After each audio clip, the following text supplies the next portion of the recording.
Good morning. When we finished last evening, we were debating an instruction to the Committee on the Climate Change Response Emissions Trading Scheme Forestry Conversion Amendment Bill. Lawrence Zunan. Speaker, I also want to sort of weigh in on this particular referral motion to the Environment Select Committee by the Minister Todd McClay. And I think, like what the speakers last night has mentioned, there is a particularly concerning trend where we're looking at incredibly truncated Select Committee stage.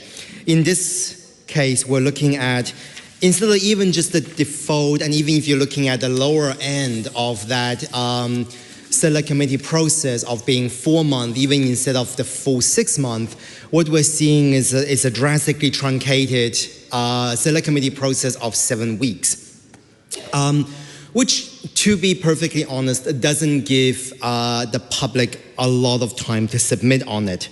Now, I know that there are people who may potentially looking at ways of amending the motion, but I just want to speak more broadly to the motion itself at this stage. One of the things that we do see as being the rationale for the truncated Select Committee stage going to 13th of August 2025, as indicated in the motion, is the fact that according to the Minister, through the policy has been well signaled to the public through the second emission reduction plan and our announcement on 4th of December of last year. But I think one of the things we need to be very clear on is signaling to the public is very different from hearing from the public and consulting public as part of our democratic process. So I think that particular positioning of just signaling as end of last year doesn't really stand, because there hasn't been an opportunity for the public to submit on this bill, or even to see this bill and the context of this bill. And indeed, the Minister himself has acknowledged that the bill adds some complexities to the emission trading scheme registration. So there's a lot of details in this bill that is very technical by nature and will take time for the public to actually submit on it. So again, I don't think that it is appropriate for us to have the truncated Select Committee stage of only 7 weeks. Additionally, the Minister commented in his address last night that the commitments have the legislation in force by October 2025. And there are a couple of things. With that. Number one is, what is the issue? Like, for example, when we're looking at a Select Committee report back date of the 13th of August, from October 2025, if the legislation itself is dated that it will come into effect the day after royal assent, that's still a month and a half, 7 weeks in fact, between 13th of October or 13th of August and October 2025.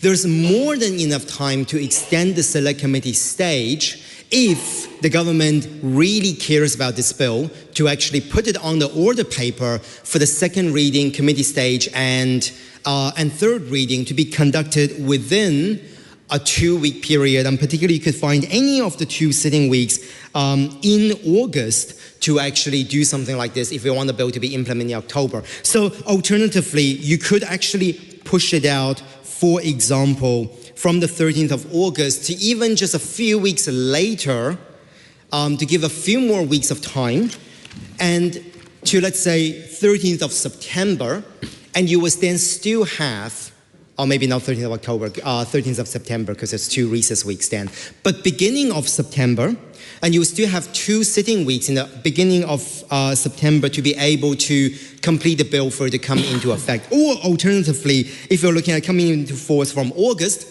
is a long month, there are 31 days. If it's referring to any time in August, you can actually push the Select Committee and report back date to the first sitting week of October, and there'll still be sufficient time for us to do this and give the New Zealand public a little bit more time to consult on this bill. So I think, Mr. Speaker, it's not impossible for us to delay it and give more time. The other question I have also is, in this case, when we're looking at the date of October 2025, why October 2025? What's the rationale? what is hoping to be achieved before the end of the year, between October 2025 and December. Because again, if we're able to look at having the legislation come into force, even just a little bit later, if it's not a significant delay, we can actually push out the legislation date and also push out the date for the select committee stage as well. Because at the end of the day, this is an important bill. The Greens has supported to select committee stage because we wanted to see what is the potential impact of the select committee process. And we also don't think that having a 7-week select committee stage, it's also appropriate for us to get as much information as possible from the officials on the fishhooks to do with this legislation. Because bearing in mind, Mr. Speaker, in those 7 weeks, not only will there be a submission period, a hearing period, but it will also require PCO and other officials to help support drafting any amendments to the bill, which will also take weeks. So in fact, there are very little, if that particular member thinks that everybody knows that, then why do we need a truncated 7-week stage and add additional pressure to the select committee? It is frankly insulting and idiotic. So, you know, this is the issue, Mr. Speaker, with this particular government, because this government claims they seem to know what the democratic process is, with some very senior members in this very house who's been here for ages. But frankly, they seem to not understand the very basics of what a democratic consultation period is. And being a first-term MP, I seem to know better than what some long-term members in this house is like. So, Mr. Speaker, I actually do think that this is actually a really worthwhile debate, and I'm really glad that the member that I'm hearing, you know, a little mosquito buzzing in my ear, giving me additional things to talk about for the last 3 minutes of this particular contribution. So I very much thank that mosquito.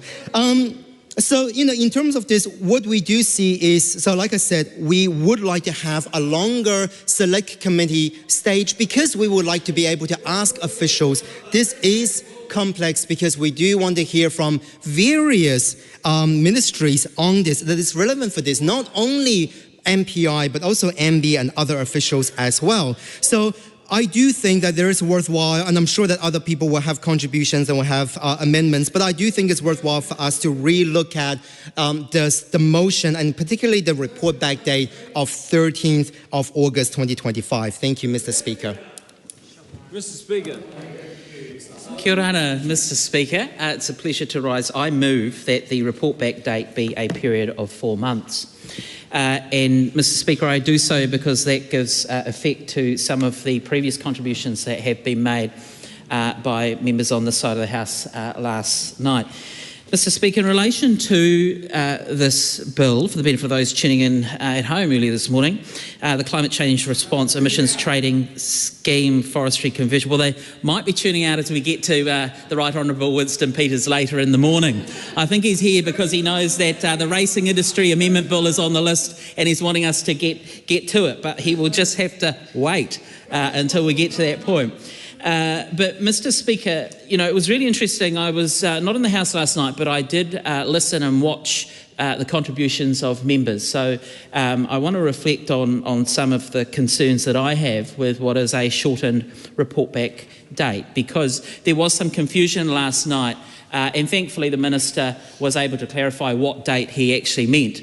Members on this side of the House thought he said the 30th of August as opposed to the 13th of August. The amendment that I have proposed, sir, is slightly longer than that, but does give somewhat of a runway for the community to engage in this process. I think it'll be over, obviously, to the Environment Select Committee to work through the submission process, but I think it's also very, very important that when the House issues an instruction to select committees, that it is followed through. Despite what members in this House might say, it is the resolution of the House that specified direction that is what is important. And I say that, sir, because we have had in the past, in the recent past actually, a situation where a chair has been questioned about the decisions taken around the time frame that seemed to be at odds with what was effectively a referral period from this House. So that's a matter for the Environment Select Committee.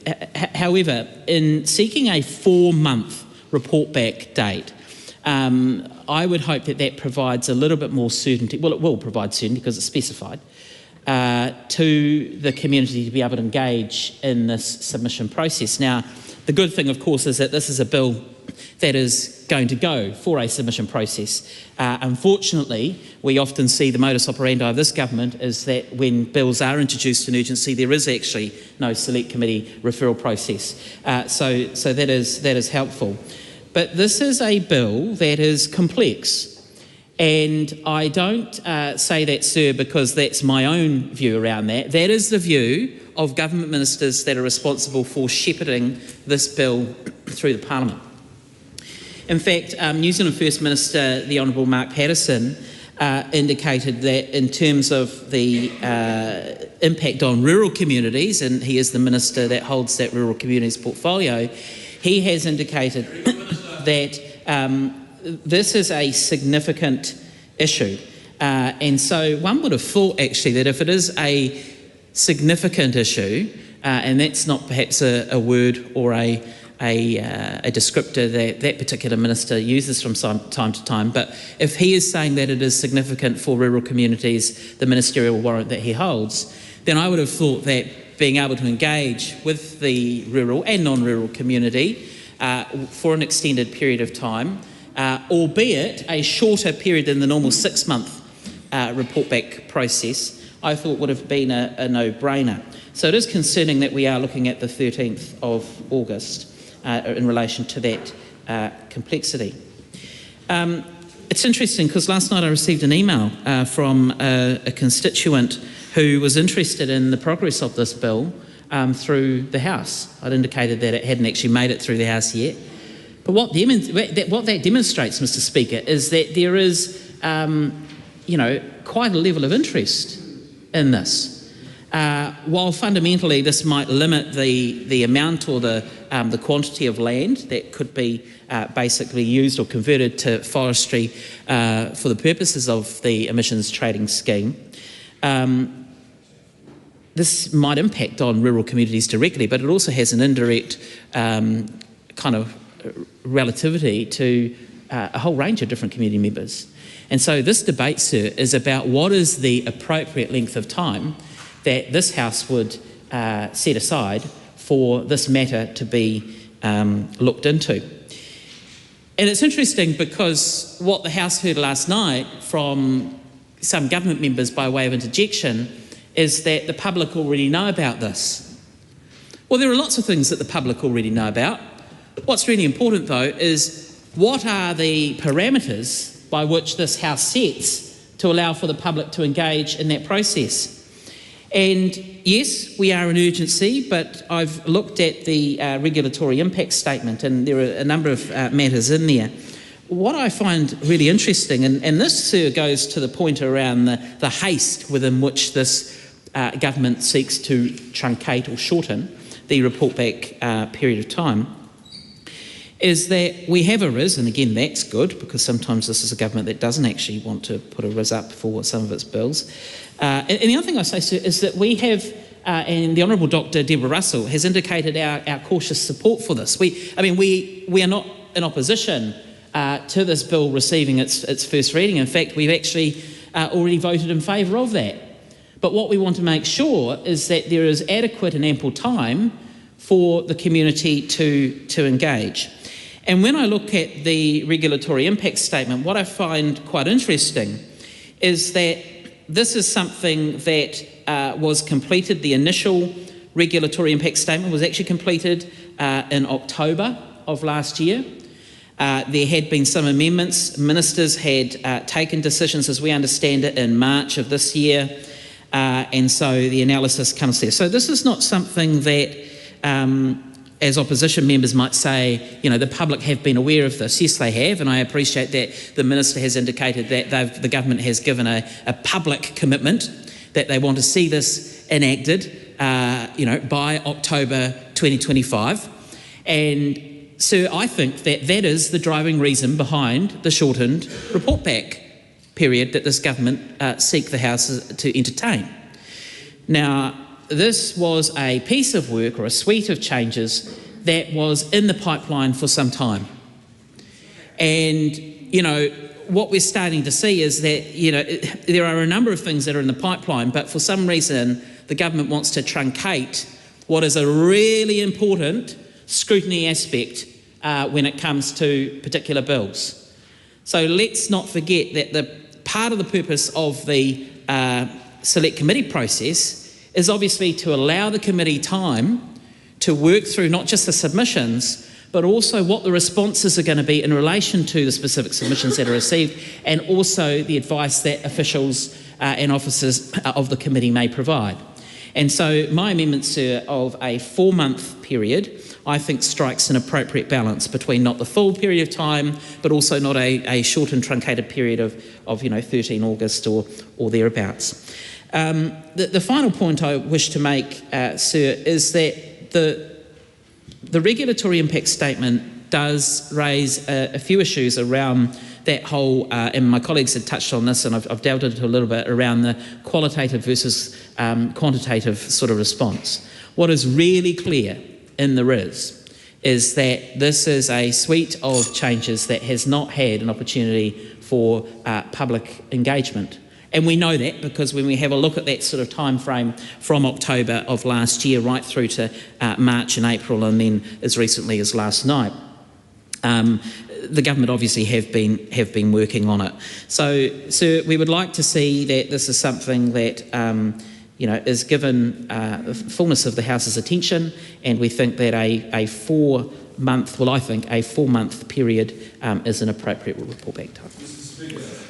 Members, the question before the House for debate is that the amendment be agreed to. The amendment is now debatable together with the motion. Venushi Walters. Mr. Speaker, thank you for the ability to take a call and to support the proposed amendment by my colleague Tangi Aotearoa. Mr. Speaker, I must say that having returned to the House, one of the things that I am very disappointed with is a sense that there is a lack of understanding that the locus of democracy in New Zealand sits with people, doesn't sit with Parliament, and the role that people play and the voices that they have and their opinions must be taken into account when we're making legislation. It's simply not optional. It's important because, in my view, democracy is an experiment in trust. It's not a given. And to show that we are using that trust responsibly, we must take legislation through an appropriate process. I think what we're seeing in terms of some of the data that's coming out in terms of trust, we're seeing a real lag in trust for our democratic institutions. We saw a report come out from the Helen Clark Foundation earlier this year that said that only the government members may laugh, but actually it is important what the public think. On the basis of data, it is important what the public think. And what the report found was that only 42% of people believe the government acts in their best interests most or all of the time. Civic engagement is low. People aren't participating because they do not believe that their voices will be heard in Parliament. And it's a trend we're seeing. It is a trend that we've seen over a number of years as well, that we're simply not seeing engagement with parliamentary systems, and we're seeing a significant lack of trust in Parliament. This data is important. This is a government that clearly doesn't believe that it's important to go through the proper processes of lawmaking, because sometimes mistakes can be made. And we certainly saw that through the use of urgency a few weeks back through the budget debates. We debated the Invest New Zealand bill as one of the bills coming through Parliament We'll see it up in the House later today as well, Mr. Speaker. But during committee stage, it was very clear that the intent of the bill was to name the Chief Executive of MB as the individual who could be appointed as a special advisor by the Minister. However, the bill did not state that. The bill did not state that, not because that wasn't the intent, clearly. The Minister did speak to that. It simply wasn't in the bill. So we must ensure that we provide time for us to catch those mistakes. That's entirely what the Select Committee process is for. Going from 6 months to 6 weeks does not give us the time to be able to do that. And what's more, Mr. Speaker, and colleagues have spoken about this, but this government had the time to allow the public to digest this information. They had the RIS in October last year. These have been issues that have been around for years, but people are being given 6 weeks to engage. There was an option to, and they've chosen not to. They're demonstrating the truth of what we've heard many times over in the Justice Select Committee over the last several weeks as we've been discussing the 4-year term bill. One, that there isn't trust, but there's also a sense that many parliamentarians are treating the Select Committee process as a tick box exercise, not a true space for listening to people's views, for being open to the ability to change provisions within a bill before they're finalised, and for the Select Committee to truly recommend changes. That simply isn't happening.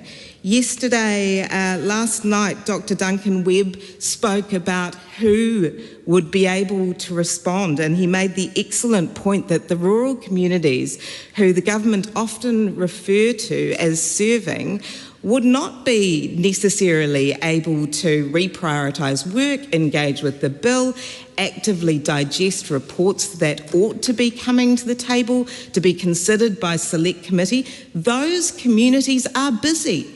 Those communities are hard-working communities and deserve the right.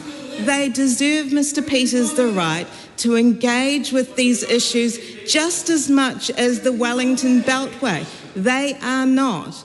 I went to Langholm School in West Auckland as part of the parliamentary outreach with colleagues from across the House who in good faith were there to talk to young people about the value of them engaging with the parliamentary process as well. Now, to truly get young people engaged on issues that are coming up in the House, we also need to provide them with the time to be able to digest the reports, with the time to be able to speak to teachers and parents, and for many of our submitters, the time to be able to muster up that sense that they can be heard too and put their views forward.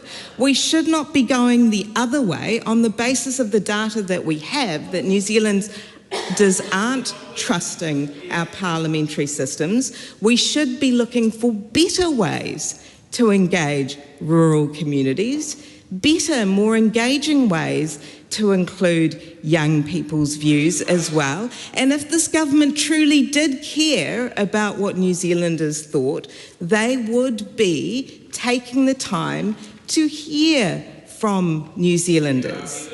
Now, last week, Mr. Speaker, we had scrutiny in the House and I had the privilege of questioning the Honourable Judith Collins in her role as Attorney General in her responsibility for PCO, the Parliamentary Council's Office.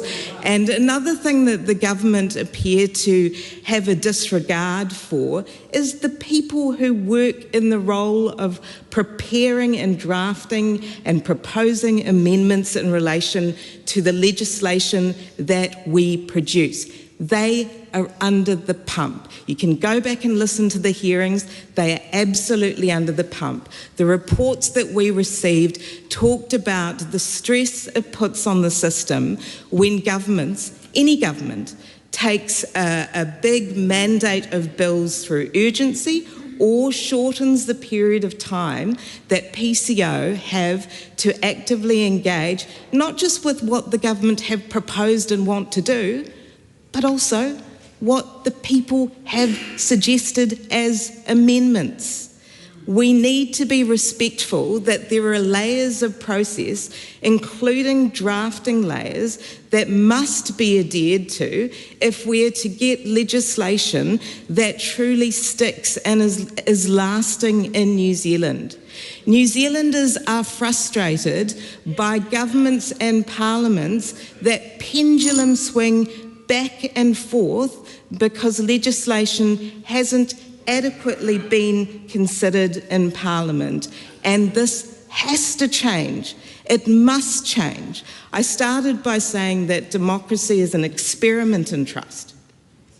It's not a given, it's an experiment in trust, and members will see what has happened globally when governments have been irresponsible with the democratic processes, the procedures that both sides have put into place to ensuring that we're making sound law, not for ourselves, not for our egos, but for New Zealanders. That we were making sound law and that we are actually providing New Zealanders with a fair and a reasonable opportunity to be heard. This is a government that is not doing that. Once again, I would call on government members who, thank you for your silence at this stage, I hope that means you're listening. I would call on government members to support the amendment that was proposed by my colleague. It doesn't go as far as 6 months, but we believe that it is a reasonable, fair opportunity for New Zealanders to be heard and a reasonable, fair opportunity for PCO and the advisors engaging with this important legislation to help us get it right. Mr. Speaker. At this stage, I'll take another speaker, but we'll be looking for very precise and new material pertaining to both the amendment and to the original motion. Steve Abel. Thank you, Mr. Speaker. I will do exactly as you instruct, but I would, if I may, please move that the motion be amended to change the words 13th of August 2025 to 25 November 2025. The effect of that is that the motion being debated currently is that the submission process move out to 4 months. The effect of my amendment would be to move it out to 5 months.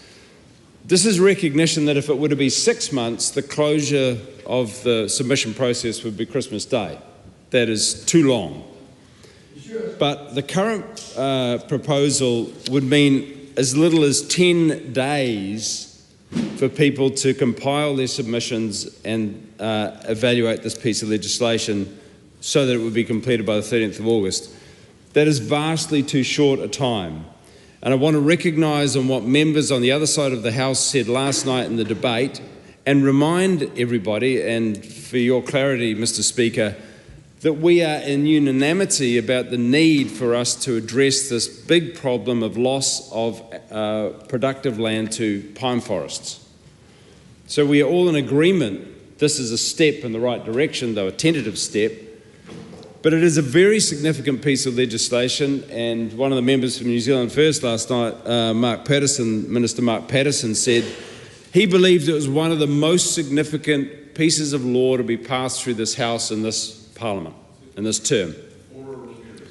For rural communities. Now, why therefore is there not being given sufficient time for those communities most impacted by this, who are at the coalface of understanding the extent of what pine conversion is doing, and they are expressing very clearly, Mr. Speaker, that there are real challenges with this legislation as it is currently drafted.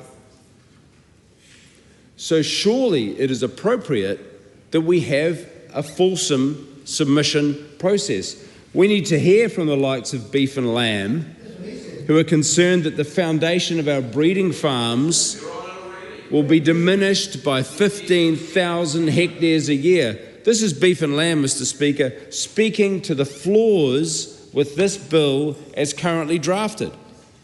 Why should not this House do the right thing by those farmers that this government purports to represent and allow them time to bring the case for what would be the appropriate amendments to this legislation? We want it to go to the Select Committee, Mr. Speaker, so that we can truly address the number of challenges and distortions potentially created by the bill. One such distortion, Mr. Speaker, is that by permitting Class 6 land to have 15,000 hectares go into a lottery, that there is a risk that farmers will be, one, unable to plan for what they intend to do, and secondly, that 150,000 hectares of land will be lost over the course of a decade, that important, vital land that beef and lamb point out is the foundation of their breeding farms. Mr. Speaker, why would not this House and the government allow a substantial submission process for us to understand the distortions created by the bill and the risks that this bill brings in terms of actually making the problem worse and the problem more complex? As my colleague Venushi Walters pointed out, this issue has been an issue for a long time. And on the 4th of December, the Minister made announcements at a Federated Farmers event in Gore about this legislation being on the way. Why is it now being rushed at the last hour when it should be thoroughly prosecuted through a Select Committee process? Our proposition of 5 months would mean we are done by Christmas. It would extend the number of days that the submission process could be open for to 5 weeks. That would give time for people to actually make substantive submissions and for the committee to take the time to take those into account and get thorough advice from officials on what the impacts of this bill are.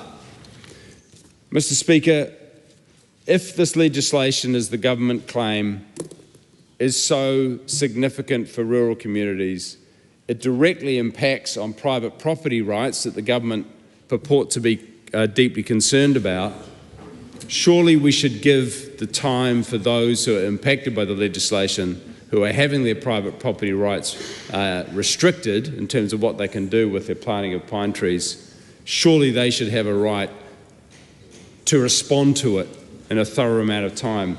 We risk, under the current proposal of the government for a 13th of August closure, only 10 days for submissions to be sent in. That is all too little time, and is an insult, frankly, to rural communities and landowners and farmers who will be impacted. Importantly, one of the clauses in the bill speaks to the exclusion of Māori land from the legislation. That is a good thing. That is a sensible thing, because a lot of that marginal land that Māori are putting into forestry out of necessity, because it is the only means for them to make a living from it. Discussion on how that is thoroughly dealt with is an important part of the process, and we are putting once again the onus on another impacted group, Tangata Whenua Māori and the various iwi and representatives of Māori, to come up with a submission in the space of a mere 10 days. We are proposing, I'm moving in my motion, that we make that submission process a closure on the 25th of November, therefore allowing 5 weeks submissions and a decent amount of time for the committee to fully evaluate and understand the legislation and to hear from officials what the core issues are and how we deal with them, to make this an effective means to deal with a very serious problem we have in this country, Mr. Speaker, loss of productive land to pine forests. Thank you. Members, the question before the House is for debate that the amendment be agreed to. The amendment is now debatable together with the motion. The Honourable Rachel Brooking. Mr. Speaker, for the ability to take a call on the various motions around when this bill should be reported back. And of course, we've had my colleague Tangi Utikere put up a 4-month time frame. We've had Steve Abel put up a 5-month time frame, pointing out that the 6-month time frame, which is the standard time frame for bills in the standing orders, would result in a Christmas report back date, which is obviously problematic. And so we all accept that 6 months, we don't need a 6-month time frame for this bill.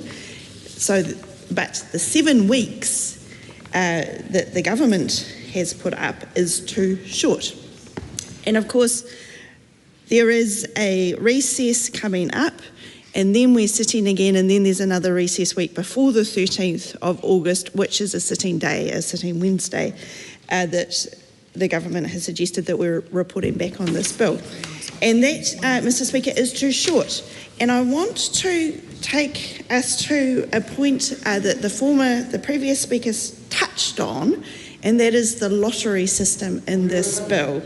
And it's actually I want to focus on the ballot requirements, and it's the ballot that is talked about in this bill. And the government has said a number of times, look, people have been aware of this issue. We put out a press release on the 4th of December 2024. And that is true, that there was a press release put out on December the 4th, 2024, in the names of the Honourable Todd McClay and the Honourable Simon Watts, being both agriculture and climate change.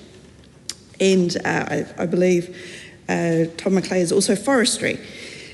But the thing that I want to point out is that this press release, and I've read some subsequent media articles that picked up on this issue as well, does not mention the ballot as far as I can see. So it says the farm to forestry changes include a moratorium, an annual registration cap of 15,000 hectares for exotic forestry registration on LUC 6 farmland.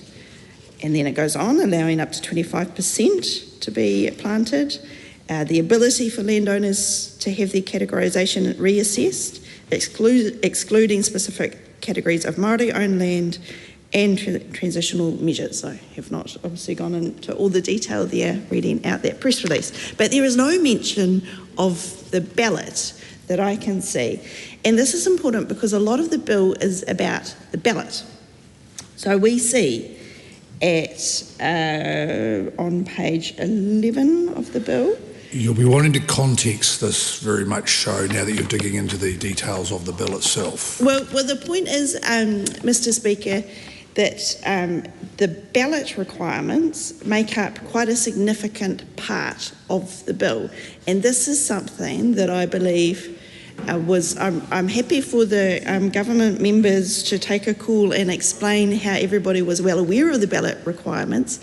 But this bill now has a number of pages on it. It's quite a short bill, but a number of pages around the ballot requirements.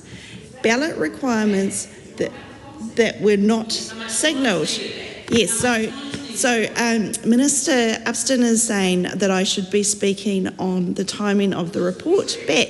And this is entirely related to the timing of the report back, because the Select Committee is being given 7 weeks to report back on issues that have not been signalled to the public. These are new issues that different groups need to get their heads around. And it includes requirements here for the EPA, the Environmental Protection Authority, to administer a ballot. And Mr. Speaker, this would have been useful to know at the scrutiny week, when we could have asked the Minister for the Environment, who has the vote for the EPA, to say, well, how is it that this ballot is going to be funded? These are real questions that we need to ask officials about and the EPA about. Whereas 7 weeks, this is not signalled. A lot of the bill is about the ballot.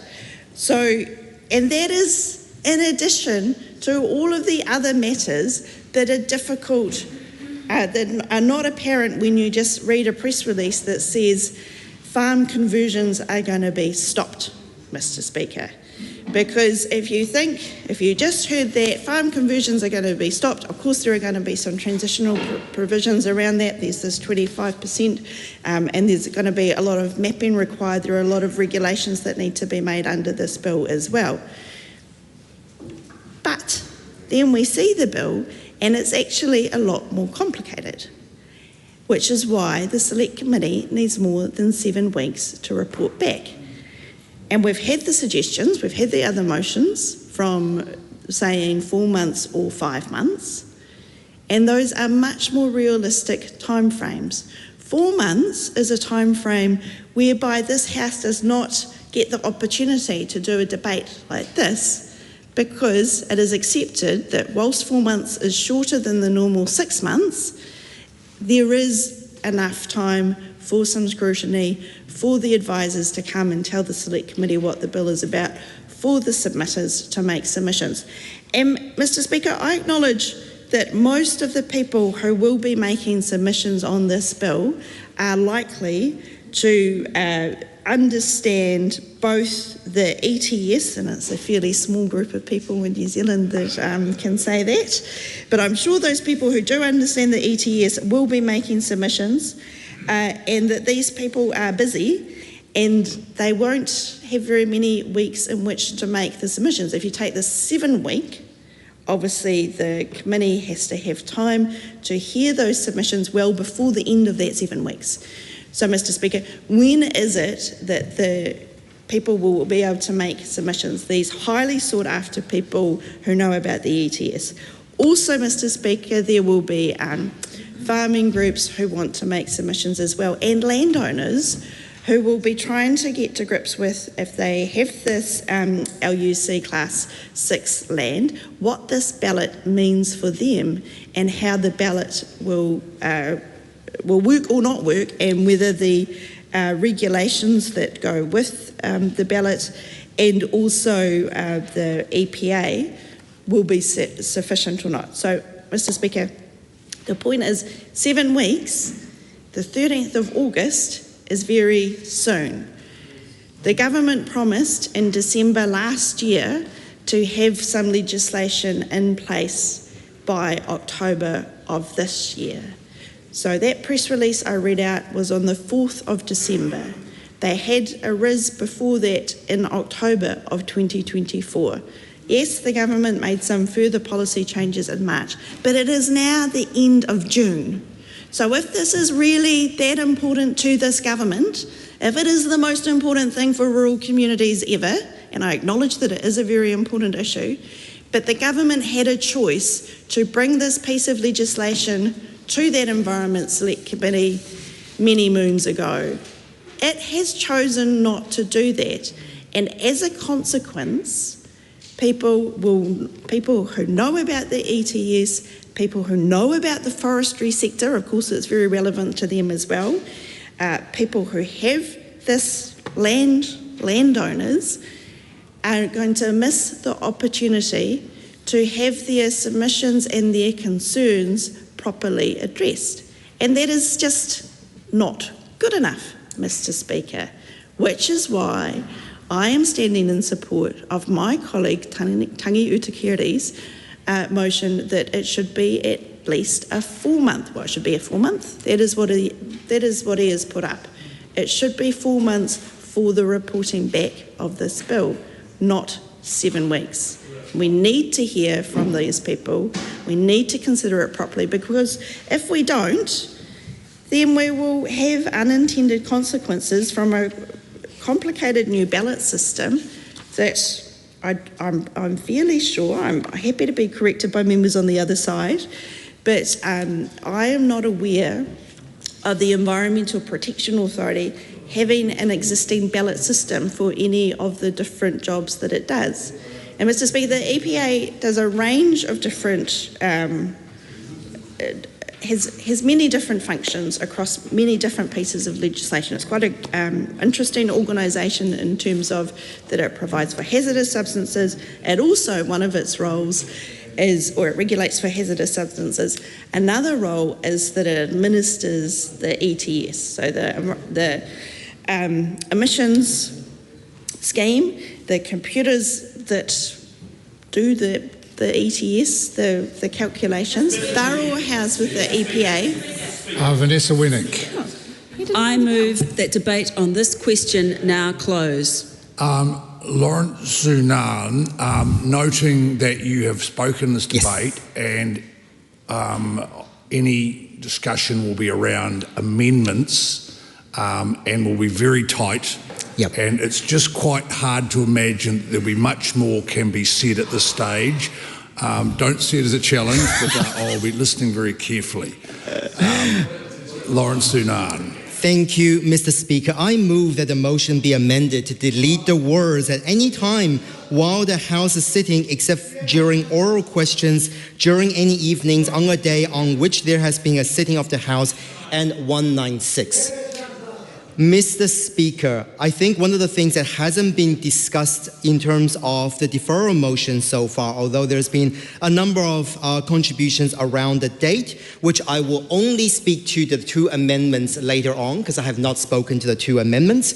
But the first thing I want to address is the broader deviation from standing orders, and specifically standing orders 193, 195, and 196. And I'll also speak to the rationale behind my amendment of only ruling out one of the standing order exemptions, 196, and not the other two. Speaking to the other two amendments in terms of the 4-month and 5-month first, I think we have heard from the previous speakers on the rationale behind the two. However, noting that in this case, I will support my colleague. Actually, I support both of them. I support both Tangi Wutakiri's amendment to change the 4-month and Steve Abel's amendment to change the 5-month. And I think I do genuinely implore the minister to consider these two amendments. Now, the reason for that is, should there be additional requirements to get things done before the end of the year, the 4-month makes logical sense because there are 3 sitting weeks in November for which the House is able to do the second reading, committee stage, and also the third reading. I have not spoken on the two amendments, Mr. Speaker, and I'm speaking on the two amendments specifically.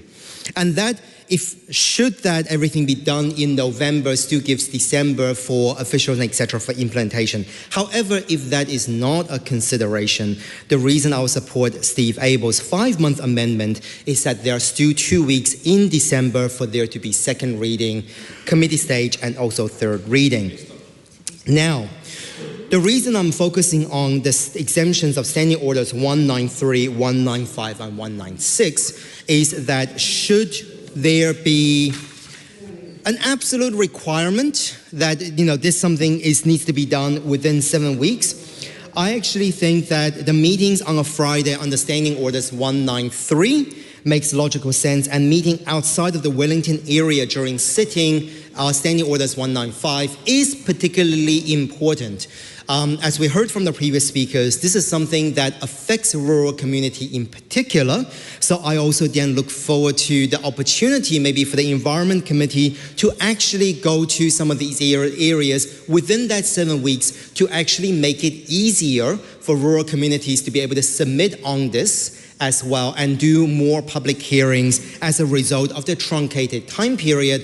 I think it's only fair for the people of New Zealand, and particularly for our rural communities, to be given that opportunities for more of a public hearing in their community, as opposed to having to just come in or zoom into the Select Committee hearing. So I think that is something that I think is important. However, Mr. Speaker, I really do think we need some bug spray in this house because there's just a lot of insects buzzing around, I'm hearing. To be fair, Mr. Speaker, the reason that I'm looking at Standing Orders 196 in particular is I do not believe that the Select Committee should be given the authority and the mandate and the exemption to be able to conduct while the House is sitting, and also particularly in the evening. This, if it's just for the official elements, etc., possibly that makes sense. But I think it does, as we see previously, put an enormous burden on submitters, particularly for those in the evening and those in the morning as well. And also, there are a lot of housework, as we see, because we're currently under urgency, a lot of housework to get through as well. So I don't think that Standing Orders 196 in particular should be exempted as a result of this. So I would ask other people, and I particularly would ask the Minister to consider, yes, keep Standing Orders 193 and 195 as it is in the motion. That makes sense. But 196 is something that I would consider, I'll ask the Minister to consider seriously of removing from the motion or deleting from the wording of the motion. Thank you, Mr. Speaker. Miles Anderson. Oh, sorry, Grant McCallum. Grant McCallum. I move the debate on this question now close, Mr. Speaker. The debate, the question is that debate on this question now close. All those in favour say aye. Aye. To the contrary, no. The ayes have it. Party vote is called for. Please conduct the party vote. New Zealand National. 49 votes in favour. New Zealand Labour. 34 opposed. Green Party of Aotearoa New Zealand. 15 votes opposed. Act New Zealand. 11 votes in favour. New Zealand First. 8 votes in favour. Te Pāti Māori. 4 opposed.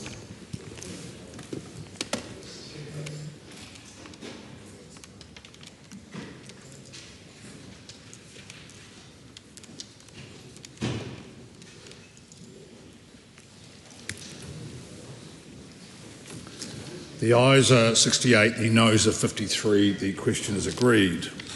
The question is the amendment in the name of Tangi Utakere be agreed to. All those in favour say aye. To the contrary, no. The noes have it. Please conduct a party vote. New Zealand National. 49 votes opposed. New Zealand Labour. Tori te kau mā whā e whakai. Green Party.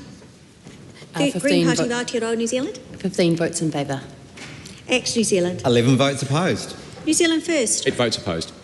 Te Pāti Māori. 4 in favour.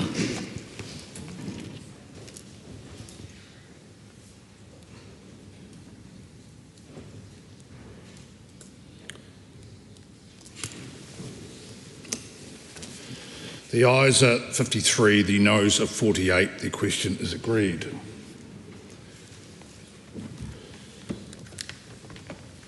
The question is the amendment in the name of Steve Abel be agreed to. All those in favour say aye.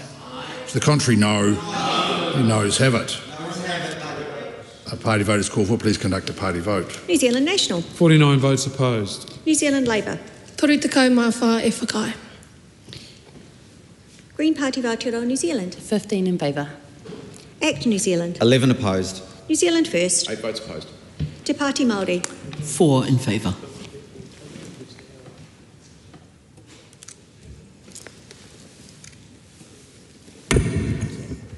The ayes are 53, the noes are 68. The question is not agreed.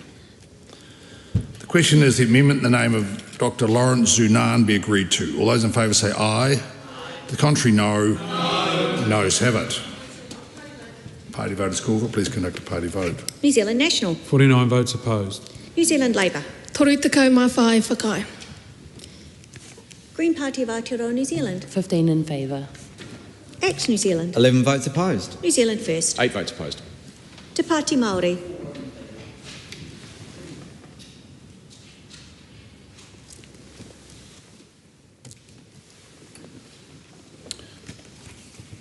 The ayes are 53, the noes are 68. The question is not agreed.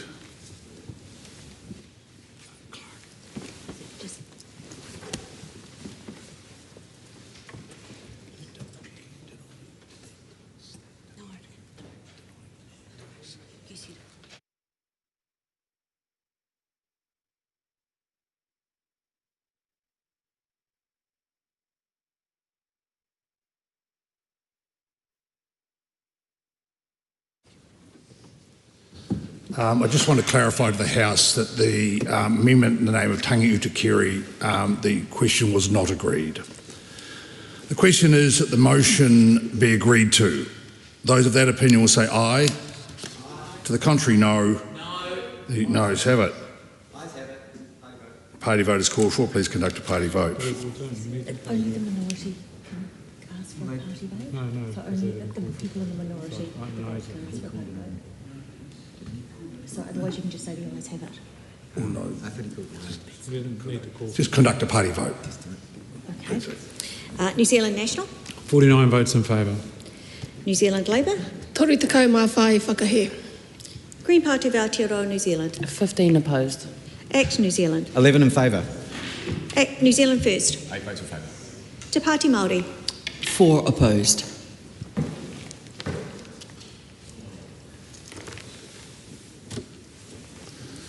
The ayes are 68, the noes are 53. The question is agreed. Call on Government Order of the Day, number 5. Social Security Mandatory Reviews Amendment Bill, third reading. Mr Speaker, I present a The legislative Honourable statement Louise Upston. on the Social Security Mandatory Reviews Amendment Bill.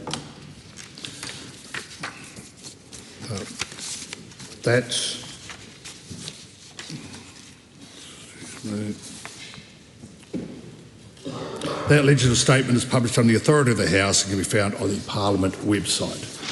The Honourable Louise Upston. I move that the Social Security Mandatory Reviews Amendment Bill be now read a third time. Mr Speaker, I want to begin by reiterating some key points about this bill. This bill seeks to amend the Social Security Act to enable regular reviews of some benefits.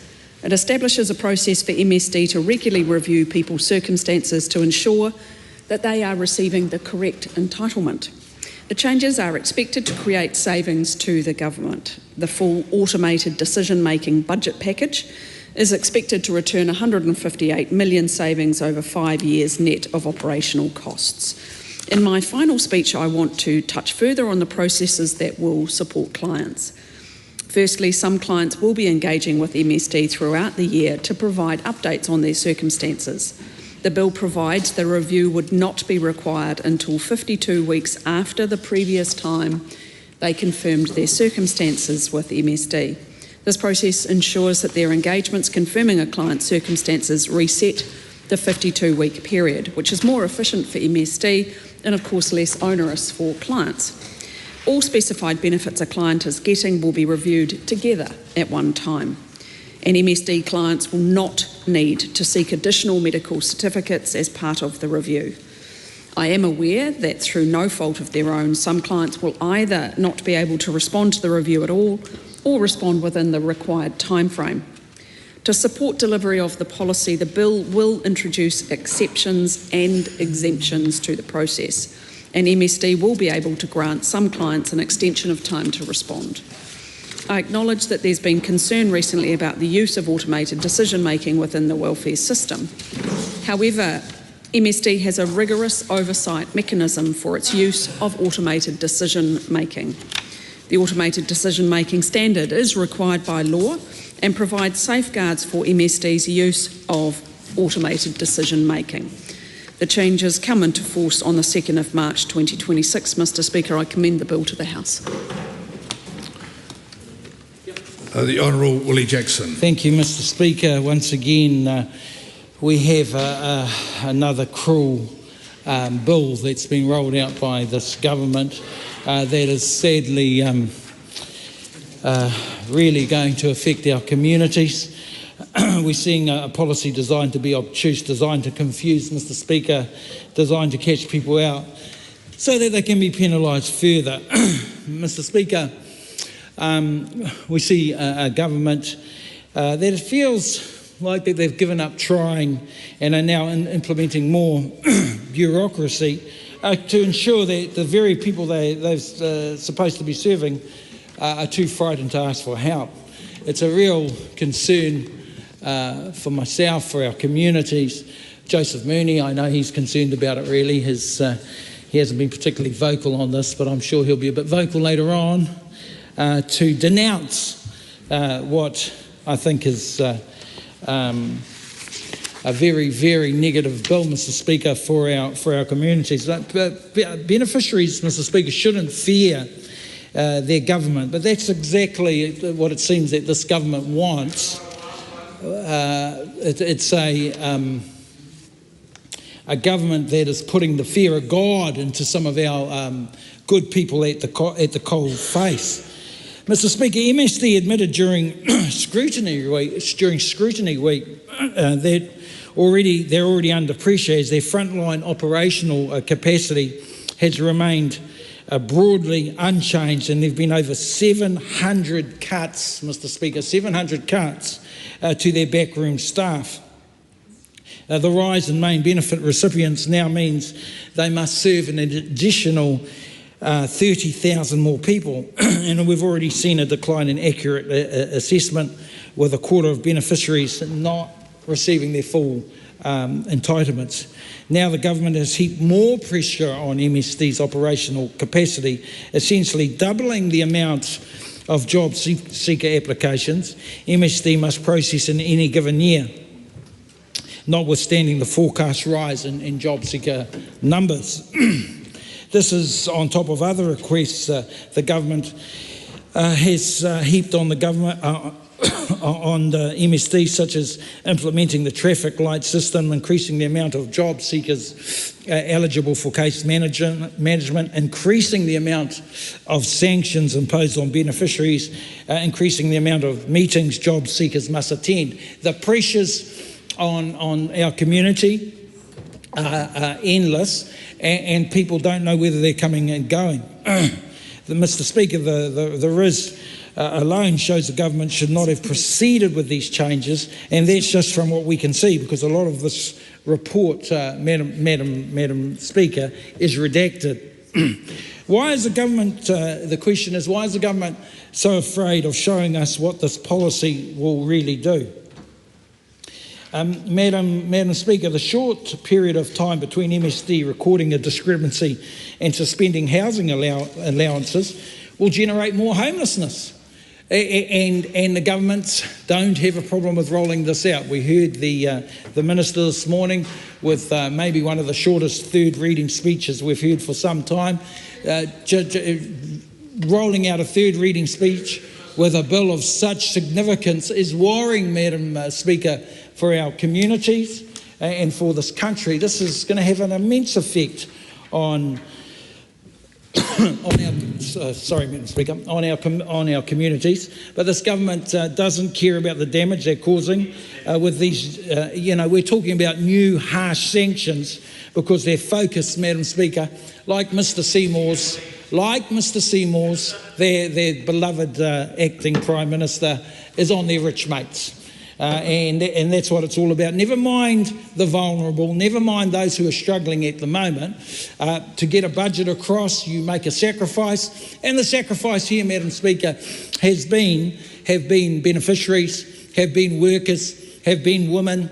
It's just a constant strategy from this government. We will get this budget through at any length, and the sacrifice, Madam Speaker, has been beneficiaries, have been workers, have been Māori, have been Pacifica, have been rainbow people, our rainbow community, disabled community, and it's getting something through at any cost. So this legislation is just another sad example of how this government bashes beneficiaries, and it's oh, do you think so, Joseph Mooney? Oh, that's a surprise to hear that from you. But no, we do know what we're talking about, because everything is pointing to us. No filibustering here. Everything is pointing to the communities rising up. Madam Speaker, this government does not care about the poor. They do not care about the vulnerable. They have the audacity to pretend that harsh measures are for the benefit of the job seeker, when nothing can be further from the truth, Madam Speaker.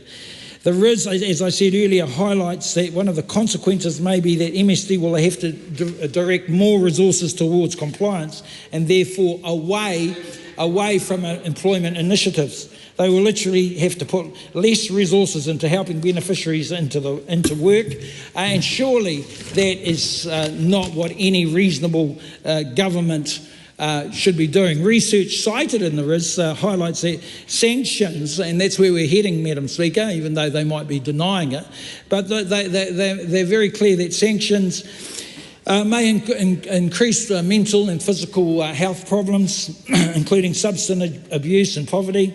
But that's acceptable, Madam Speaker. That's acceptable collateral damage for this government.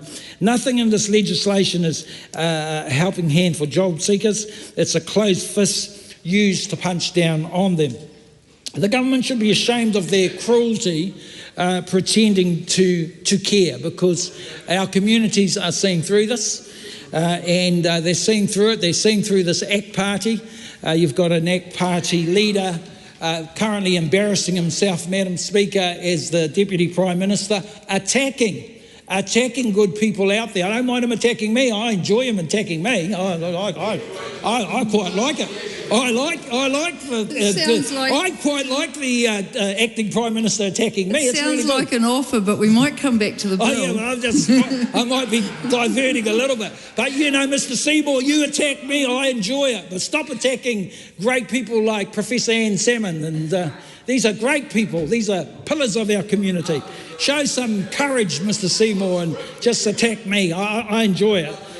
Anyway, back to the bill, Madam Speaker. Thank you.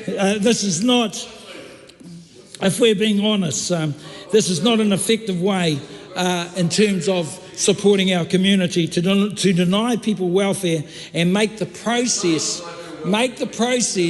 as frustrating as possible so that people give up. This is not how you build a society, Madam Speaker. It's how you tear one down.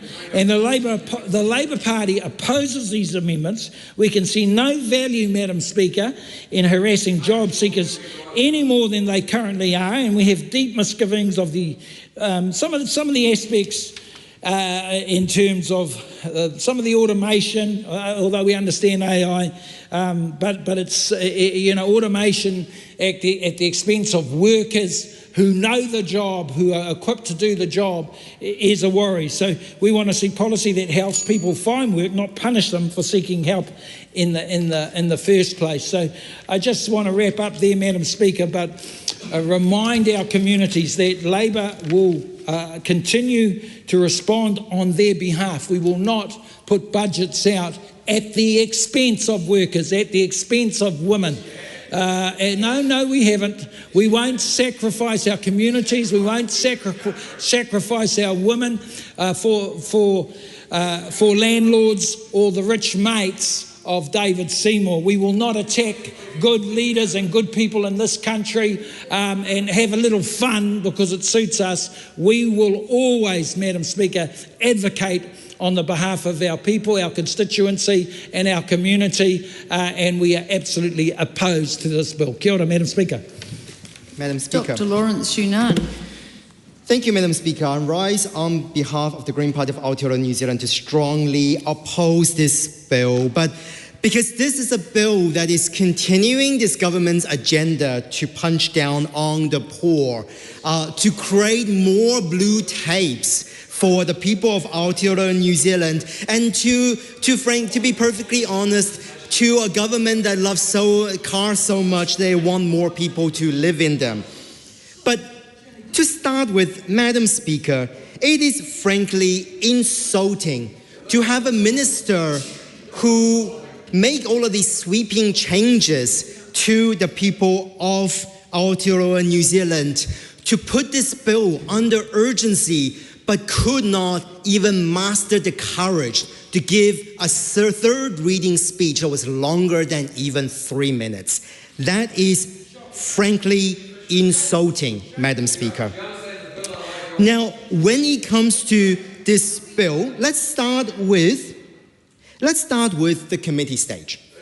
We spent some time in the committee stage, yet we've got very little out of the minister other than her hot takes and her one-liners and party positions and political statements, but not genuine responses to people's questions. This is a bill that was brought to this House under urgency, Madam Speaker. We expect there to be, at a minimum, good faith engagement from the minister on this, and we saw none of that during the committee stage. What we do see is a government whose agenda is to reduce or cut $200 million of cost into the people, into beneficiaries. And, when we are looking at this, 200 million in savings over the next 5 years that they're trying to do, but instead giving $2.9 billion to landlords in exchange. And we still haven't seen, to be honest, any significant decrease in rent in here. We have seen, however, an increased stats on homelessness, which this bill will only exacerbate. The government would like to paint a beautiful picture about how there are fewer people in emergency housing. Well, that's because they're on the street. This is a trick. We know that this is the government's trick. The New Zealand public know that this is the government's trick. They're making their stats look prettier, and this bill will also be a justification, be another example of that trick, which is we want to make sure that people are not eligible to apply for things in the first place, as a way of creating an illusion that we are somehow bringing the stats down. When in fact, when we talk to community organizations, when we talk to City Mission, everyone would tell the minister, if the minister dared to show her face in front of those organizations, that things are getting worse. This is the reality. You can't make the stats pretty in a way and ignore people's existence altogether, because these are New Zealanders. They will be here regardless whether they're in your stats or not. And you will have to find a way to address them eventually. But in terms of, again, going back to this bill, there are a couple of things I want to pick up on that's really important discussion points during the select committee stage. I think the first one is around the automatic decision making. The first thing is, Madam Speaker, during the committee stage, we have yet to hear from the minister what is the algorithm that is going to be used as part of this decision making and this automatic decision making. Because if we look at the regulatory impact statement, page 3, it says that the assumptions around you, there are assumptions that the ADM will create more positive outcomes for clients. There is no actual data. The minister can stand there all she wants and say, like, trust us, we'll make sure that is correct, but trust is earned, Madam Speaker. They need to be based on evidence. And again, without a select committee stage, without hearing from the officials, there was very little clarity during this committee stage around the algorithm that is going to be used and the robustness of the automatic decision-making system. Instead, what we'll see is that when the automatic decision system fails or gives an incorrect data or incorrect decision, people don't know when they're going to hear from an actual person, because there's been more than 700 staff cuts in MSD. It is already a department where the front lines are struggling with the workload and with their capacity. There's no guarantee about the timeliness when a staff member will actually get back to them. So this leaves the question for those inaccurate situations. And these are genuine New Zealanders who are like, am I going to be homeless because my benefits has just been sanctioned, has just been cut by MSD, and I don't even know why, other than a system has told me that I am no longer eligible. That is an appalling decision to be made under urgency, Madam Speaker. Other things we also discussed that deserve some highlighting is when we're looking at Section 310D, one of the things that we see not only in this bill, and it could have been a stopgap for the potential error that we'll see with the automatic decision making, is the requiring of information from MSD. And this is just one example of that when MSD or other agencies require information from people, that there's a genuine attempt that they receive a response before triggering any decisions. Because yes, although there are some people who may be overseas, who may not wish to respond, but we also understand that people are in precarious situations. Sometimes, in certain areas, they do not have access to internet. In certain areas, they may not have access to a letter or to a regular accommodation. If MSD simply just sends information out into the ether, hoping that the person will read it, and if they didn't hear back, then they will make decisions. It actually puts more people at risk because we are not addressing, through that clause alone, it shows a lack of consideration and in-depth thinking that the government is doing towards the most vulnerable of our communities. Another point that we addressed in the select committee stage is around part 2 in terms of the regulatory making power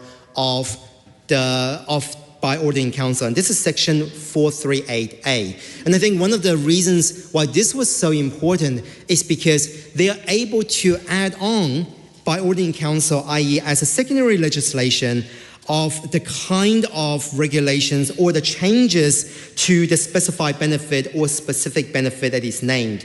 And part of the concern around that is, and again, we didn't hear from the minister exactly what are some of the details over here, but exactly what is going to be the scope of that regulatory making power and what are, if any, the potential changes or additions of different kinds of benefits as a result of that particular section that might be included as a result.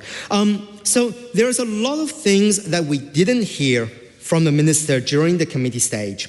We've seen a lot of redactions in the regulatory impact statement. And to be honest, if we're going to be having this under urgency, the minister is able to waive any sort of legal privilege and be able to present the House and also the New Zealand public the full comments that was made in that regulatory statement, but we also didn't see any of that. So, Madam Speaker, we saw very little in this bill that is going to address the concerns of the most vulnerable of our communities. I agree with my colleague Ricardo Menendez March when he said that this government has a rotten heart and want people to suffer in Aotearoa, New Zealand. It is the reality that we are facing. What we are seeing is a government who is desperate, despite the Treasury's very conservative estimate, desperate to keep our debt at 20 to 40%, and without making meaningful investments to decades of underfunding in our public services, in our infrastructure. Madam Speaker, poverty is a political choice. This government has chosen to do harm to our communities, and that is the reality. So the Green Party of Aotearoa, New Zealand will not support this bill. Dr. Pamjit Parmar. Thank you, Madam Speaker. I'm taking this call on behalf of ACT to support the Social Security Mandatory Reviews Amendment Bill. Madam Speaker, first I would like to respond to two speeches that I've heard just before. One from the Labour member. That member believed that this bill is going to punish people, those who are on benefit. And the member who just spoke before believed that this is about reducing or cutting benefits. Actually, this bill doesn't do that. What this bill does is, Madam Speaker, ensures that the information of clients that is held by MSD is up to date. And it puts that responsibility on MSD to ensure that information is updated. By doing that, what happens is they can decide what is the level of assistance that these clients need. So it's not about cutting, it's not about increasing, it's about ensuring that the right level of assistance is provided to people, those who are receiving benefit.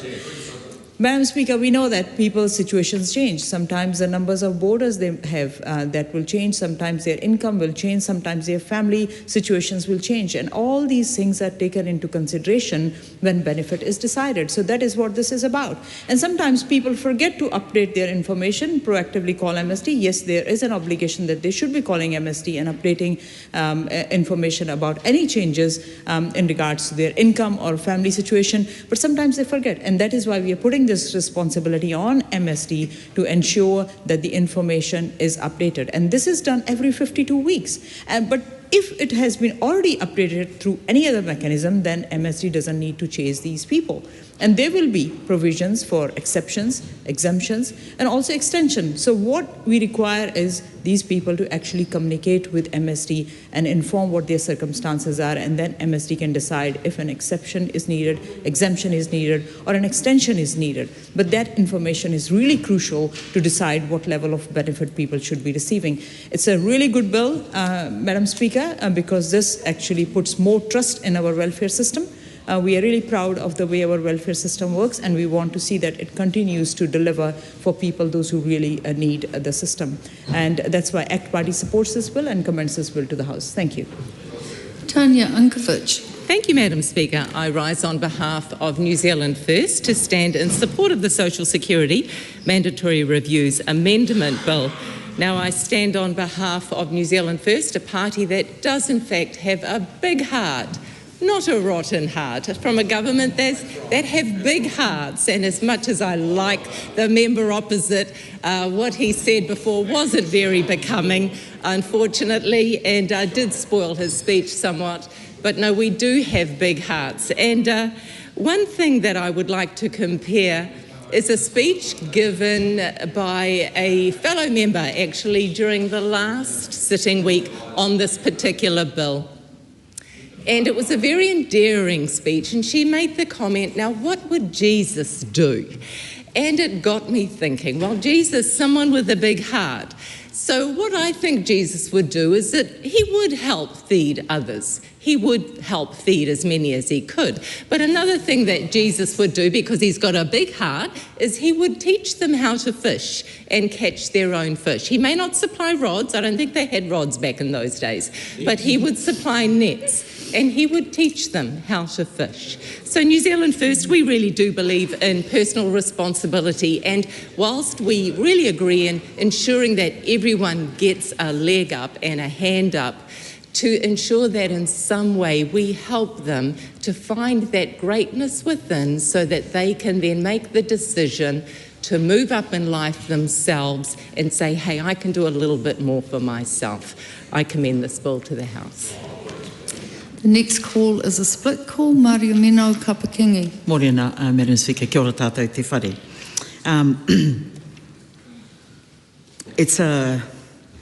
This is the third reading, and so I recall taking a first reading, might have even been a second, I think, when we were doing this work over the budget time and urgency, Madam Speaker. So it's interesting observing the first reading this morning from the Minister, and she opened it up, her discussion with the amendments, and these amendments will, despite the circumstances for families, they'll bring some savings in, which I think is it's not a great thing to start a speech with when you're talking about savings that are made on the backs of beneficiaries, when made on the backs of the most vulnerable. I think it's in bad taste. It was possibly a mistake in the way in which she opened up the discussion, but I do think there's something telling in the opening comment, and so because I'm just going to read where some of these reviews begin with: supported living payment, right? Emergency benefit, accommodation supplement, disability allowance, and New Zealand superannuation. Now, all of those spaces are tough spaces to live and exist in. They are tough, and they are certainly a whole lot tougher in the last 18 months. And it concerns me greatly that this is where government has decided, let's make some savings, let's go there, let's go to beneficiaries. So sanctions on beneficiaries only increases poverty and homelessness. It increases poverty and homelessness. Why do I know this? Having worked in the sector, it is one thing to write a pretty fancy English policy and then a bill, but when you come to apply it, it is completely different, because you're applying it with and to people that are already suffering, that are already vulnerable, and not by their choices. They are there under a range of circumstances which many here just could not imagine. So I want to make those points, Madam Speaker, as I provide the third reading for Te Pāti Māori. Sanctions do not help people find jobs, despite the kōrero, get off the couch. Of course, get off the couch, but who will be there to help make that happen? People aren't the majority of people that I know that have worked in that sector, they're not lying on the couch because they're hopeless. They're lying on the couch because they are disconnected and they do not belong. Many feel they do not belong. This is not a boo-hoo statement that I'm making. These are real circumstances for real people that would want circumstances that to change, but just cannot get there for whatever those reasons are. And I think amendments and ideas like this, they might sound reasonable on paper, but when you come to apply them, they are completely harmful. They're already harmful to a space and a reality in which people exist, which are already feeling pretty had it. So I do want to make those statements with compassion and kindness added reality. It is one thing to write a policy, but it's another thing to apply it in reality. I want to close now with just I received an email this morning from the Te Rangi Tū Ki Waho Edwards. Now he emailed me this morning, and he's going to be gracing this House when the Rangatahi MP program comes into play in July, and he's going to be standing and hopefully standing right where I'm standing. And he's a mighty young Māori man with the power of both languages, Te Reo Māori and Te Reo Pākehā, adequate as. And he wrote to me saying he wrote a number of things, but he went to say there is a future, what he observes, and he understands what's going on. To think that young people, particularly young Māori, don't know what's going on in this political space, they absolutely know. So he writes, among other things, he says, a future being carved out without us, and at times against us, will bring us harm. So what I want to proffer and put to the House today is that when amendments like this, which sound reasonable, are completely unreasonable when they hit the ground. And Te Rangi Tū Ki Waho understands that. These comments were specifically to not only this bill, actually, it was the range of things that he's seen as a young Māori about to join this House shortly, and telling his truth as a young Māori man. So I'm linking these because... So just to draw the members' attention to the time. Dang it, okay, that's it. But I can only commend this not to the House, but probably to the wharepaku, tēnā tātou. Benjamin Doyle. E te māngai tēnā koe. E tika ana te kōrero i o tātou tūpuna, mā te manaaki I te tangata e tūai te mana. Engari, kore te take keiko nei kei roto I tēnei pire. The whakatauki that I've just shared is by providing care, hospitality and support to others, mana is enhanced. I don't believe that the essence of that whakatauki is seen in this bill. I rise with a heavy heart to speak at this third reading. At this final stage, I want to speak directly to the truth of this bill, in that it completely ignores the advice of experts, including that of the Welfare Expert Advisory Group.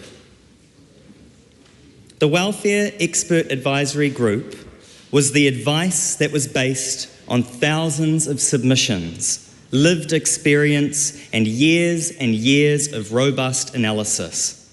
In fact, this bill does the complete opposite of what they recommended. The Welfare Expert Advisory Group, comprised of non-partisan experts, chaired by Dame Professor Cindy Kiro, it told us clearly in Recommendation 11 to remove the requirements to reapply for a benefit every 52 weeks. Their reasoning was simple. This requirement adds unnecessary stress, disproportionately harms disabled, Māori and Rainbow and Takatapui people, and creates more work for no good reason. It's costly, it's inefficient, and most importantly, it's harmful. Instead of removing that 52-week burden, this bill entrenches it. It mandates these reviews for every person on the supported living payment and disability allowance. People with long-term, often permanent disabilities. What the experts called cruel and unnecessary, this government is now making mandatory and routine. That's not evidence-based policy. That's ideology at the expense of our community's well-being. Disabled communities, sole parents, carers and mental health advocates have been telling the government for years to stop making them prove their disability again and again. The Welfare Expert Advisory Group heard them. They put that voice into policy recommendations that should have been taken seriously by this government. But instead of listening, this government has chosen to double down, to stay within the same broken welfare system that the Welfare Expert Advisory Group said must change. Madam Chair, we heard this theme consistently in other welfare bills, such as the sanctions bills passed just a few weeks ago. The Green Party believes in a welfare system built on manaakitanga. We support the full implementation of the Welfare Advisory Expert Group recommendations. We believe no one should have to fight a system that's meant to support them. We believe the experts, the advocates, the whānau, and the disabled communities who have already said loud and clear, this approach is dehumanising and it must stop.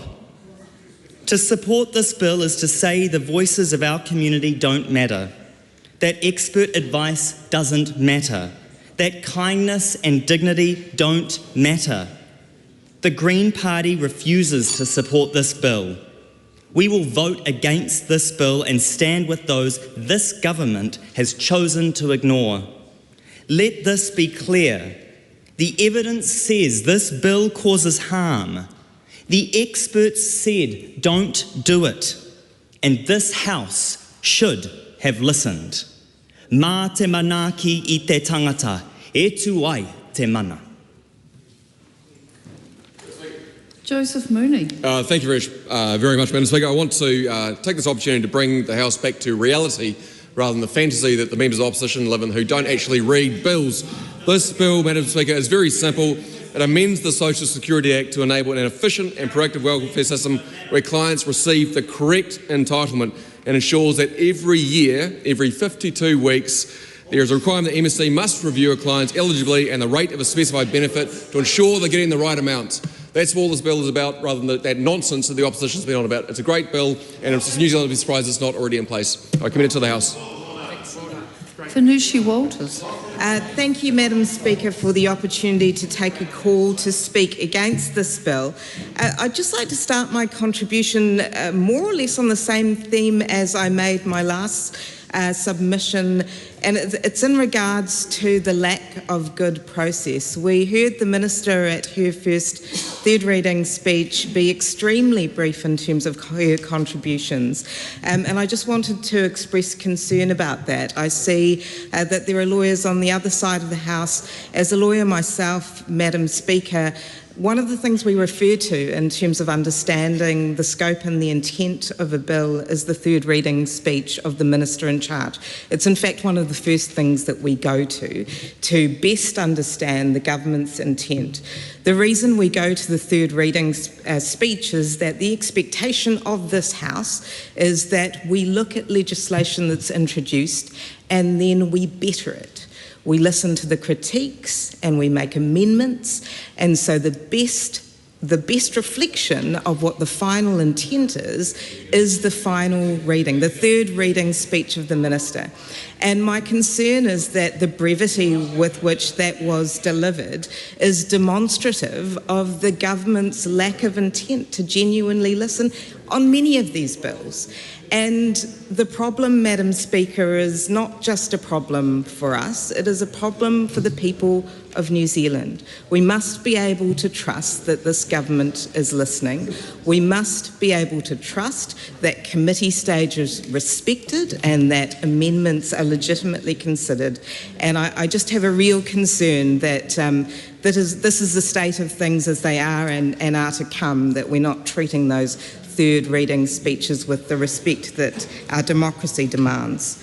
Other members have commented on the substantive issues in this bill, including its focus on punishment and compliance, the fact that over that period of 52 weeks, for many people changes wouldn't have occurred in their lives and it would put them under needless stress and pressure, as well as the risk of automated systems in decision making, which I'll speak further to in a moment.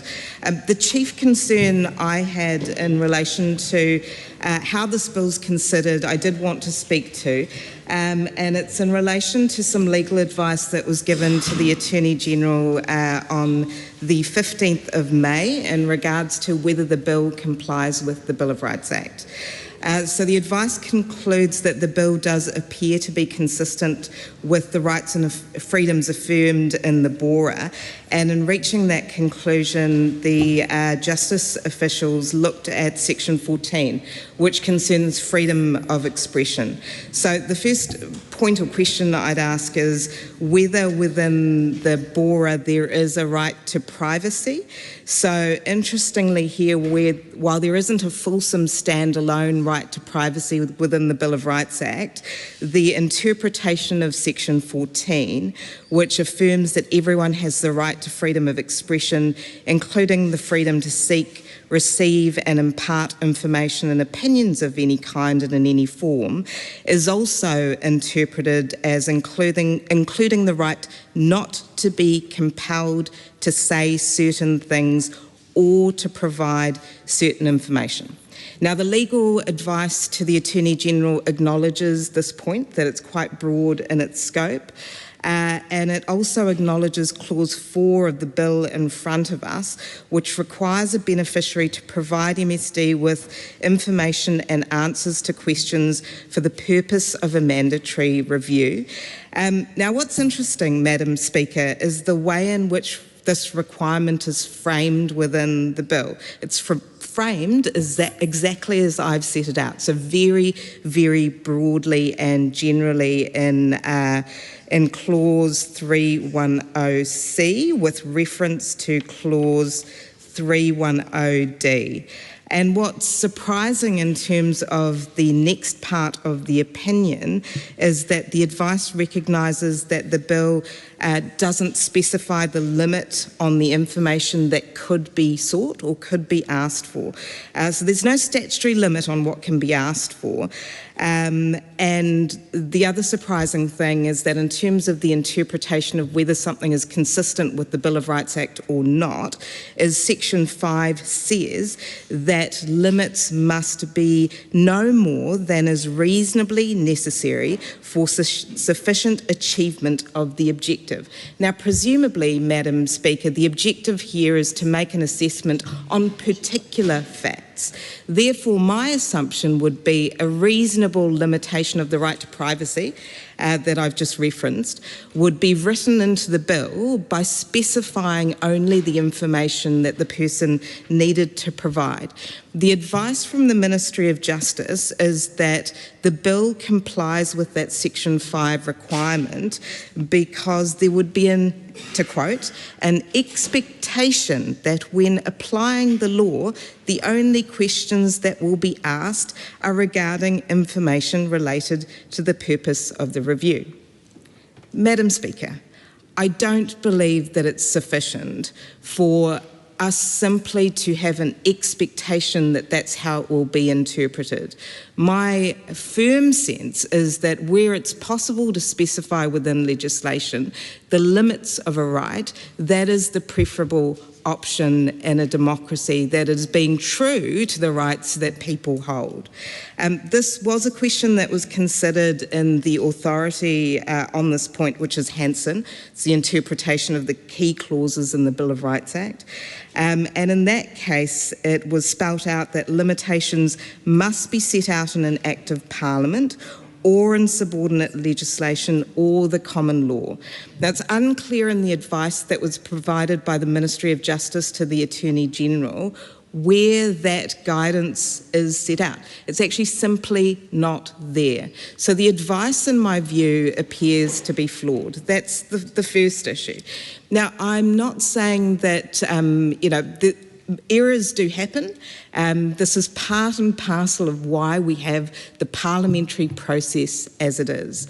But to enable us to have good legislation, we must open the door to questioning advice like this and asking questions like whether the government should have specified a limit on the information that could be required, Madam Speaker, from these individuals who are being subject to review. Right now, we have a bill that I hope will not pass. Again, I hope that members of the government have followed the argument and will see that this is clearly a prima facie breach, yes, but potentially a complete breach of the Bill of Rights Act. Now, I implore you to consider this because, again, we have a limited budget in terms of Crown Law's capacity. Do not let bills pass through this House that create litigation risk for the government. Now, my final point, Madam Speaker, is in relation to the artificial intelligence used, or the automated decision-making that will be used to make a number of decisions in this space. And in my view, there's a connection between the inappropriate demand of information that appears to me to be in breach of the Bill of Rights Act and inputting any and all of that information into an automated system that looks fairly questionable still, in my view. The common response to concerns raised about automated systems are, she'll be right if there's a person involved at some stage in that process. But, Madam Speaker, many of us will recognise that there is a spectrum of when a human individual can be involved in a process, and therefore a spectrum of risk.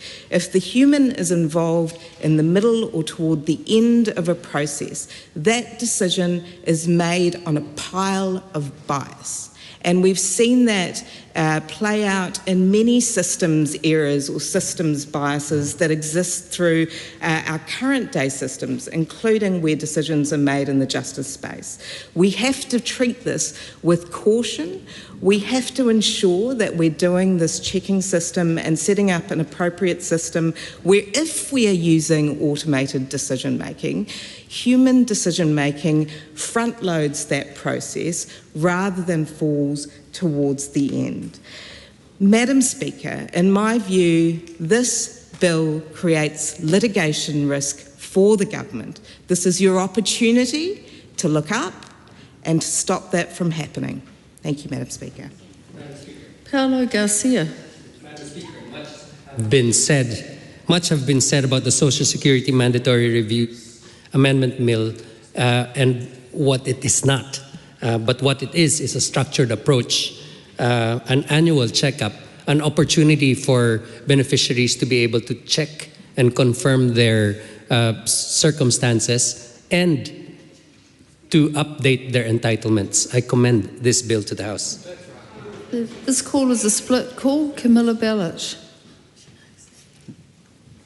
Thank you for the opportunity to take a contribution on this Social Security Mandatory Reviews Amendment Bill. As previously stated, we on this side of the House oppose this bill.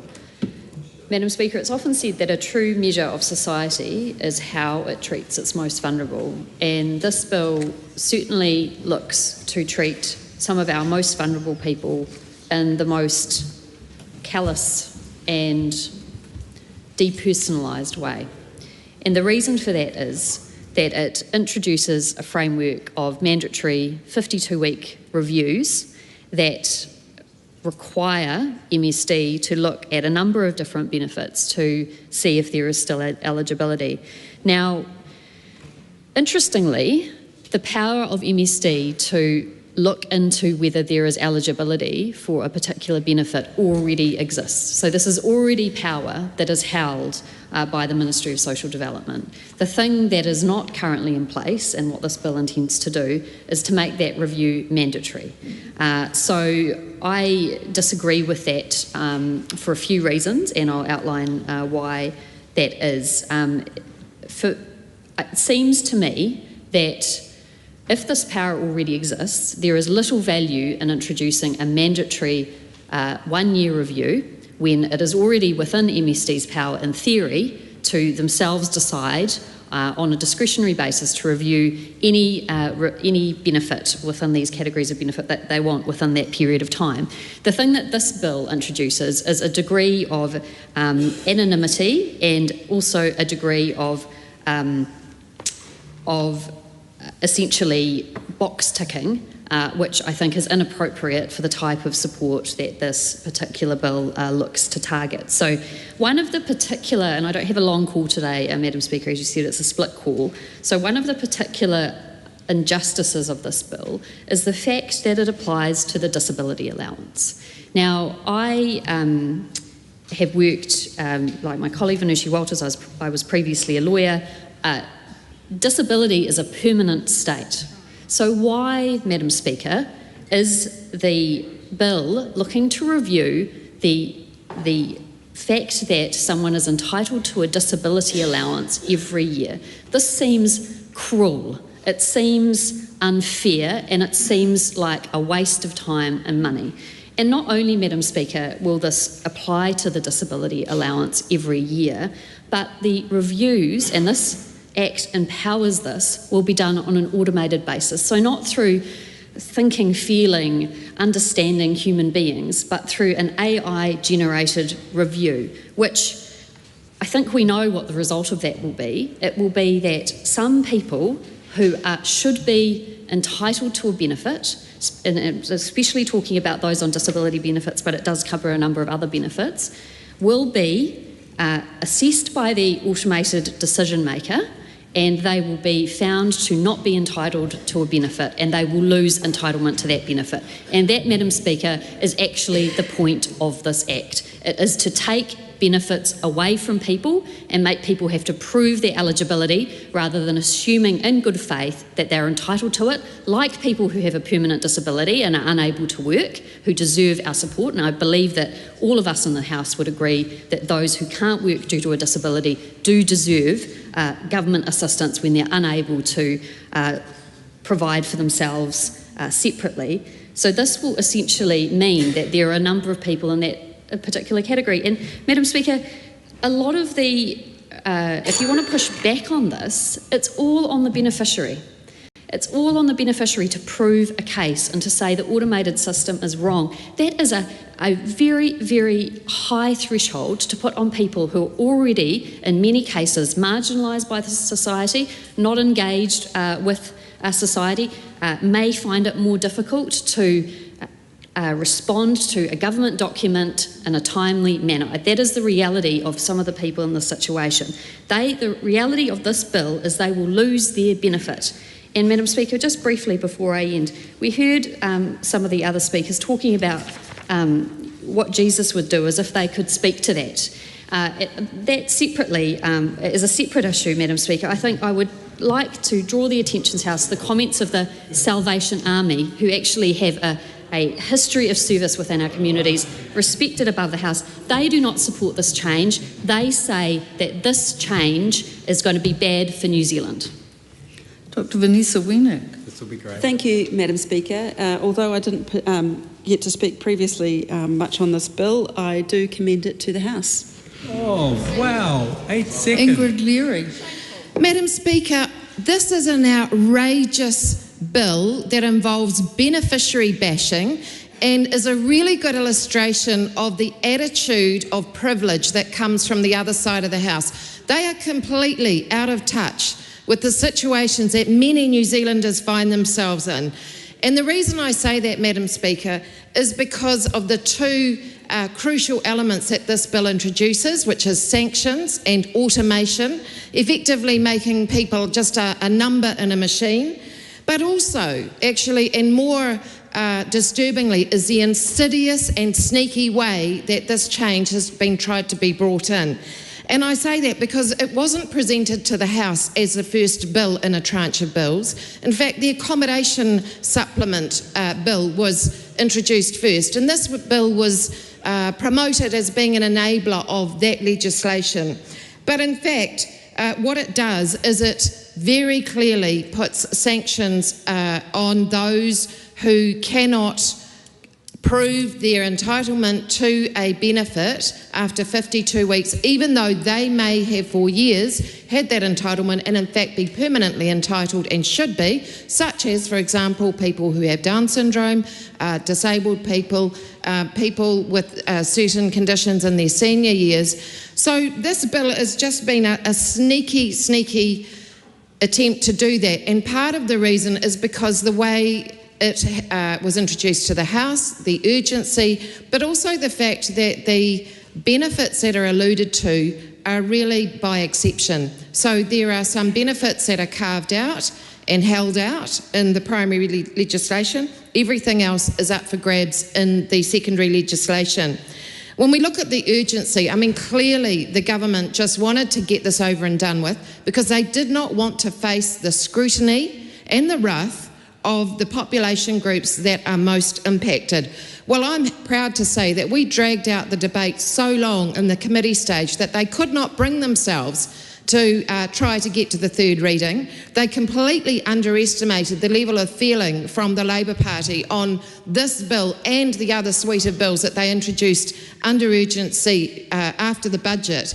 And that is why we are sitting in urgency again today, Madam Speaker, extended sitting, because they could not get through their timetable. They had just assumed that we would roll over, but no, this is, as has been stated, probably a fundamental breach of human rights. It is an outrage and it is beneficiary bashing. And it makes them look nasty. When we think about the population groups that are involved, we've heard about disabled people, but what about seniors? What about those many seniors who are on benefits or accommodation supplements, who need to now re-establish their entitlement every 52 weeks? And I know from the many conversations I've had around the country with seniors that some of the smallest things are really difficult for them. Getting transport, going down, finding somebody to speak to, using a computer. This is just more anxiety and headache for them. And they have not been considered, and they will not be considered because there was never a committee stage. They did not get the chance to raise their voice. Neither did the disabled community. Neither did people on the accommodation supplement. And let's not forget that the accommodation supplement also goes to people who are working. So why it is being dressed up as a benefit is beyond me. And again, shows the paternalistic and arrogant attitude of this government. When we look at automation, Madam Speaker, the discretion that is gone in the bill, and I will come to that soon in terms of some of those key clauses, the discretion that a human being could apply when it is clearly obvious that somebody needs to be able to maintain a benefit is completely gone. All the words may in the bill have gone to must. And now, to add insult to injury, we have automation as the first line in which our beneficiaries will interact with the system. We had a really patronising speech, I have to say, from Tanya Unkovich from New Zealand First, who talked about what Jesus would do and assumed that everybody is in a situation where with a little bit of help, they can help themselves to earn a living. I don't know what reality she is living in, but we have a huge number of people who will never meet that threshold, and to suggest that they can is utterly patronising and out of touch. Let's think again about the benefits that this impacts. The disability benefit, New Zealand Super, the supported living benefit, the accommodation supplement. And let's look at the crucial clauses that bring in these very vindictive sanctions. Clause 310C44, if the beneficiary fails to comply with a requirement under this section, MSD must suspend. There is no may, there is no discretion. So how long do they have? How long before the deadline? How many days? The Minister in the committee stage would not answer our question.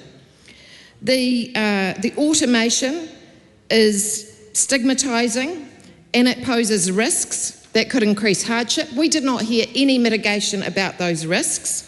And as Venushi Walters said, everything, and Camilla Balich, everything depends on the beneficiary being able to prove that mistakes were made.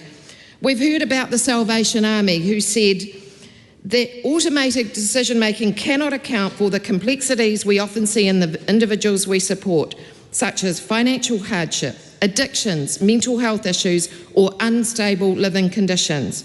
What about the Law Society? This raises significant concern about how the use of automated systems will apply where the sanctions provisions involve some form of evaluative judgment. For example, those relating to money management and community work. The WEAG report, Welfare Expert Advisory Group 2019, made the recommendation on page 95. The requirement to reapply for a benefit every 52 weeks should be removed. Madam Speaker, let me talk about some of the particularly problematic provisions in this bill. Well, for a start, to even understand or read the bill, one has to go from the primary amendment bill on a bit of a rabbit chase through to the Principal Act, Social Security Act 2018. Then we've got to go to benefits, which are defined in the Principal Act. Then we come to exemptions. And then finally, when you can piece all that together, if somebody can piece it all together, it becomes clear that there is a big, fat, wide, open door for further changes to be made for further benefits that are not specified in the primary legislation. When we queried the Minister about the LDAC, the legislative design, she said categorically, oh no, I'm assured that it passes it. Well, my colleague Venushi Walters has raised significant issues regarding fundamental human rights. In part 1 of the LDAC, it says that matters of significant policy, matters significantly affecting fundamental human rights, and the granting or changing of appeal rights should normally be in primary legislation. We did not get adequate answers to the queries that have been raised in the very rushed committee stage that could have gone for weeks had we have been able to have a select committee hearing. When we look at section clause 310C44, why is the accommodation allowance even listed as a benefit when it is a subsidy? We did not get adequate answers to that. We had wording that on the printed copy of the bill that we received within 24 hours of reading had changed significantly on some of the crucial clauses, and we were not given an explanation as to why the wording had changed. And when we look at some of the provisions about must and may, there are previous provisions where the words must have been amended into, may have been amended into must, and there was no entertainment by the Minister that perhaps just changing a single word would enable a humanising of this bill. Finally, Madam Speaker, I think the attitude of the government and the clear signal of beneficiary bashing is summed up in section clause 310B. The purpose is about to ascertain whether the beneficiary is or remains entitled to receive the benefit or the rate of the benefit that is being paid to the beneficiary. That clause should have stopped there, but no, they insisted, even when we asked them to remove it, to add these words, or was not entitled to receive the benefit or the rate of benefit that was paid to the beneficiary. This is a clear signal that the intention of this bill is to beneficiary bash, to save money, and to kick the most vulnerable to the curb. Carl Bates. Thank you, Madam Speaker. Madam Speaker, the only people who are out of touch with New Zealanders in this House are the opposition. Most New Zealanders, most reasonable New Zealanders appreciate that this bill does three things. Madam Speaker, it ensures that people are receiving the benefits that they should be receiving. It gives them more if they should be receiving more. And it says, actually, your circumstances have changed now if you should be receiving less. Most reasonable New Zealanders appreciate that, Madam Speaker, and therefore I commend it to the House. Very good. The question is that the motion be agreed to. Those of that opinion will say aye. To the contrary, no. The ayes have it. Party vote has been called for. Please, Clerk, conduct a party vote. New Zealand National. 49 votes in favour. New Zealand Labour. Tori te kaumawha e whakahe. Green Party of Aotearoa, New Zealand. Te kaumarima ngā poti kore e whakahe. Act New Zealand. 11 in favour. New Zealand First. 8 votes in favour. Oi! Te Party Māori. E wha ngā poti e whakahe.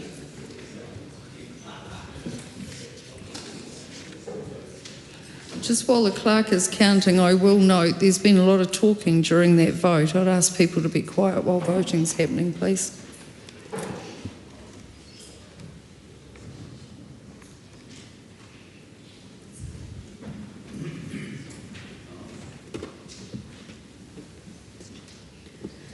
The ayes are 68, the noes are 53. The motion is agreed. Social Security Mandatory Reviews Amendment Bill, third reading. I call on Government Order of the Day number 6. Rates Rebate Amendment Bill, third reading. Madam Speaker, I move that the Rates Rebate Amendment Bill be now read a third time. Madam Speaker, I want to thank the House again for considering this bill under urgency and for the contributions from members that have brought us here to this stage. New Zealand is still in recovery mode from the economic damage caused from the COVID period, and we know that many Kiwis are still feeling the impact. This is especially true for our seniors on fixed incomes, as the rising cost of living is taking a significant toll on them. Our seniors have worked hard throughout their years and deserve to enjoy their retirement without added financial stress. That's why this government is committed to growing the economy in order to lessen some of that financial pressure. By focusing on economic growth, we can bring down the cost of living and help those Kiwis and all Kiwis get ahead. While we acknowledge that this process will take time, our plan is making a difference. Inflation is under control, tax relief is putting more money into Kiwis' back pockets, and initiatives like Family Boost are helping with the cost of childcare for families. We know that rates are rising, and this is putting extra pressure on many of our seniors. Couples on New Zealand superannuation with limited income are facing increasingly high bills as a percentage of their income. The disparity between growth of household rates and the adjustment to New Zealand superannuation underscores the urgency of this intervention. No senior should be forced to choose between essential needs and unaffordable rates. No seniors should have to move out of their homes away from friends, families, and their communities. That's right. They deserve peace of mind in their retirement, which is why this government is stepping up to ensure that all Kiwis receive the support that they need. For the last time today, I want to highlight the significance of this bill for our senior community. The bill proposes amendments to the rates rebate scheme, introducing a new income threshold, abatement threshold, set at $45,000 per household. This change provides additional financial relief to 66,000 more Super Gold card holders. Furthermore, due to the structure of the abatement threshold, individuals earning over $45,000 may still qualify for a partial rebate if they hold a Super Gold card. These changes, worth over $154 million over 4 years, will come as relief to those seniors who are on fixed incomes and are dealing with rates increases. That's right. It is no secret that I believe in limited government, but limited doesn't mean being constrained in our vision. It means having a laser focus on what government is meant to do. Many people throughout this country are capable of making their own decisions. What they want from us is action on the things that they cannot influence.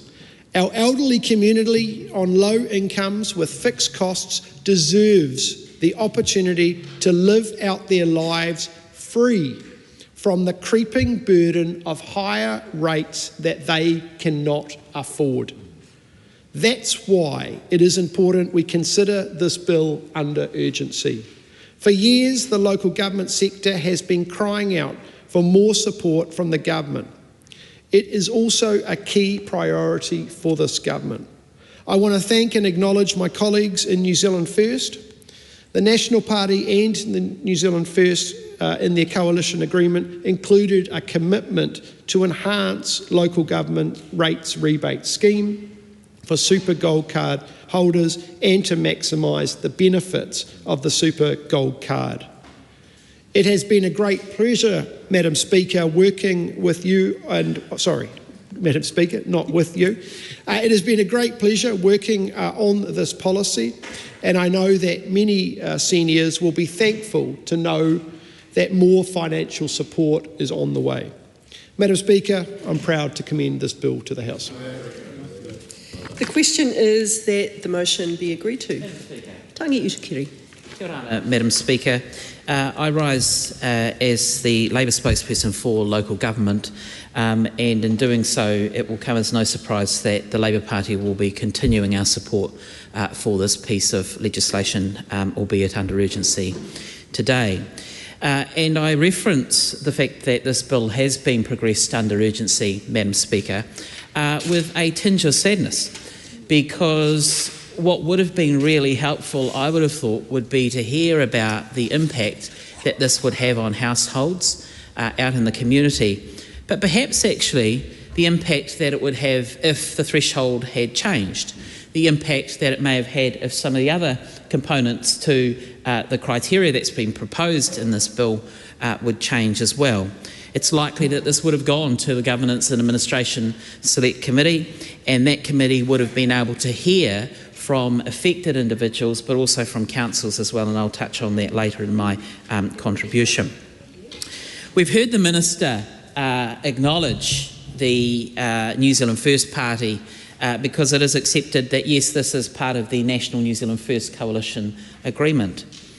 But that's been the case for quite some time. The question that needs to be posed is, why has it taken the government so long to, since they have addressed that as part of their negotiations, to actually deliver on that commitment? Whilst households have had to wait for this commitment to come into place under this government, the pressures that they have been facing have continued to grow. And so that's rather unfortunate. It would have been helpful to hear from seniors about the fact that they have worked their whole life, as the Minister has said, and he says that they've worked really hard and that they deserve to have some rebate or recognition of that. The question I pose to the government, of course, is an extra 58 cents, which is the increase amount over the last 12 months for this rebate per fortnight, the sort of alleviation of pressure, cost pressure, that seniors who have worked so hard actually deserve. This is a piecemeal form of support for households and seniors who are doing it so tough right now, who are facing those cost of living pressures for their households. A senior citizen simply needs to go to the supermarket to see the rising cost of butter, of cheese, of milk, of bread. An extra 58 cents a fortnight is not going to cut much of that. So it's disappointing that we didn't have an opportunity to hear, the government didn't have an opportunity to hear from superannuants exactly what this will mean to them. We hear a lot from the sector as well in local government around the rhetoric that this government seems to have about requiring councils to get back to basics. The question that the government needs to really answer, I believe, is what are the basics? Is it just the rubbish, the recycling, the water, the roads, the footpaths? Where do community libraries, where does community development, where does funding for those vibrant community events that take place fall within that? So this is from a government that is talking about getting back to the basics, but fail to, I think, understand what vibrancy means in our community. Yes, affordability is absolutely important, but let's also reflect on the fact, Madam Speaker, that superannuants and other households are facing increasing costs, whether it's rates, whether it's insurance, whether it's other cost of living pressures. This will go some way, but I think not far enough, perhaps, as others would suggest, that we would have heard from people out in the community around what this might mean. We've also heard, as this bill has progressed through the Parliament, well, we actually haven't heard, but we have become aware that there were 5 councils that were consulted about what this would mean for them. How much would it cost? Because the regulatory impact statement identified that in some circumstances it would be a $200,000 cost to implement this. Now, Scrutiny Week last week, we put that to the Minister, who indicated that there was some work being done around that. You know, it would have been helpful if that information was made available to parliamentarians as part of a formal select committee process. We have not been able to have the benefit of that, and so we don't know what the actual cost is going to be for councils for implementing this particular regime, and that is rather difficult, a difficult thing to stomach. But of course, this is fast becoming the modus operandi of this government. Simply whack on additional costs to others in the hope or the expectation that this change would come. And this is exactly no different in that regard. This is a policy position that has been taken. It will be worked through by way of legislation when this bill will pass, and it will pass, you know, today. Those additional costs will be borne by councils around the country. Yes, I accept that some smaller councils, perhaps the cost will be much less. It is a cost nonetheless. And there is an opportunity cost around that as to what that money could be spent on in local communities. So this is fast becoming the modus operandi of this government. And it actually extends into other areas. And I want to just cite very briefly one example. And it's in the Ministry of Education space when it comes to rural buses. And in my local community, where the local council, recently Horizons, have made the call not to actually accept the need to fund things that fall within the purview of the Ministry of Education. And I congratulate the council on doing that. But the message I send to this government, the question I ask members opposite and to the Ministry of Education is, what is the government doing to ensure that communities out in communities like Rangitia and Ashurst are able to utilise bus services and routes? Point of order, Andy Foster. Bill. And the point of order is not a point of order. The call about relevancy is mine. Well, I'm alerting you to that. This is not relevant. Thank you very much. Appreciate it. Thank you, Madam Chair. It's interesting that government members want to take a point of order to try and stifle this issue from being aired, because it does relate to this bill. This is about forcing additional costs onto councils, and this relates to the track record of this government in basically saying we want councils to pick up the tab for doing all of the things that we ask them to do, but we're not going to provide any funding. And the fact of the matter that they don't like to hear the fact that they have an issue with buses in rural communities, and Madam Speaker, you are very familiar with the communities of a rural nature yourself, so you do know this. I want to know what the government is doing to address that real need in my community and other communities all around the country. So this is a government that gets a bit tetchy when it comes to being challenged around their expectation that councils are going to pick up the tab for doing things. And so, yes, we do support this bill because it goes some way to addressing some of the concerns, but it is far short. You know, it would be irresponsible, actually, if we did not support this. Because at a time when households are doing it tough, when the Minister, in his own words, talks about, acknowledging the fact that seniors and senior citizens have worked so hard over many years. Yes, they have. Yes, they have. And they deserve to go to the supermarket and buy a block of butter without having to think about prioritisation and what it's going to mean for them. They deserve that. And so any little bit that's going to help them in terms of rates costs is a good move. So I do think, Madam Speaker, one of the things that councils will be forced to turn their minds to, of course, is how they are going to make the community aware that this scheme exists. Because the RIS identifies, and I think the Minister himself said it was around 66,000 households will become eligible. If the increase in uptake is such that goes over and above that, well, then that's an issue that the government will have to, that's a good thing, but it does come with a few issues that the government will need to sort of turn its mind to. But, in terms of the councils needing to have a process around making sure that they are engaging with the community so that the community know that this is actually an option available to, that those that hold a super gold card do have this as an opportunity is really, really important. The Minister in his contribution talked about this being $154 million over 4 years.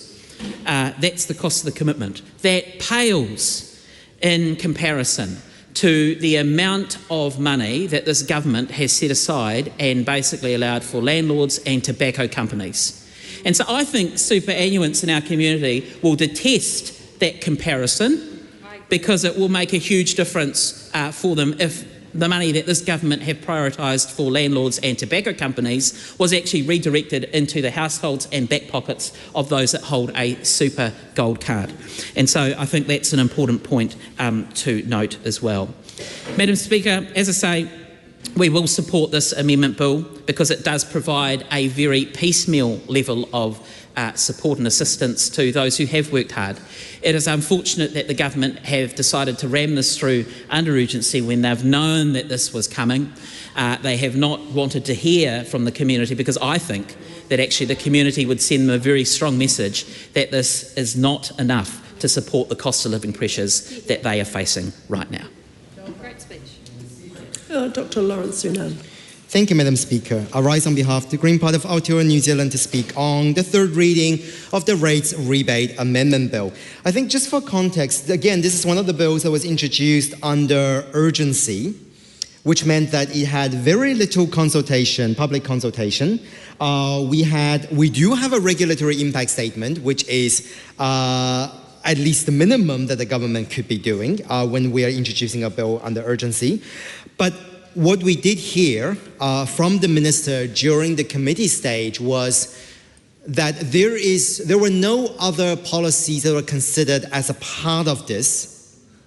This was the only thing that was considered as simply just to fulfill a coalition agreement. Now, we will talk about the broader context in a bit. But I think I want to first address a couple of points that we've heard during the committee stage.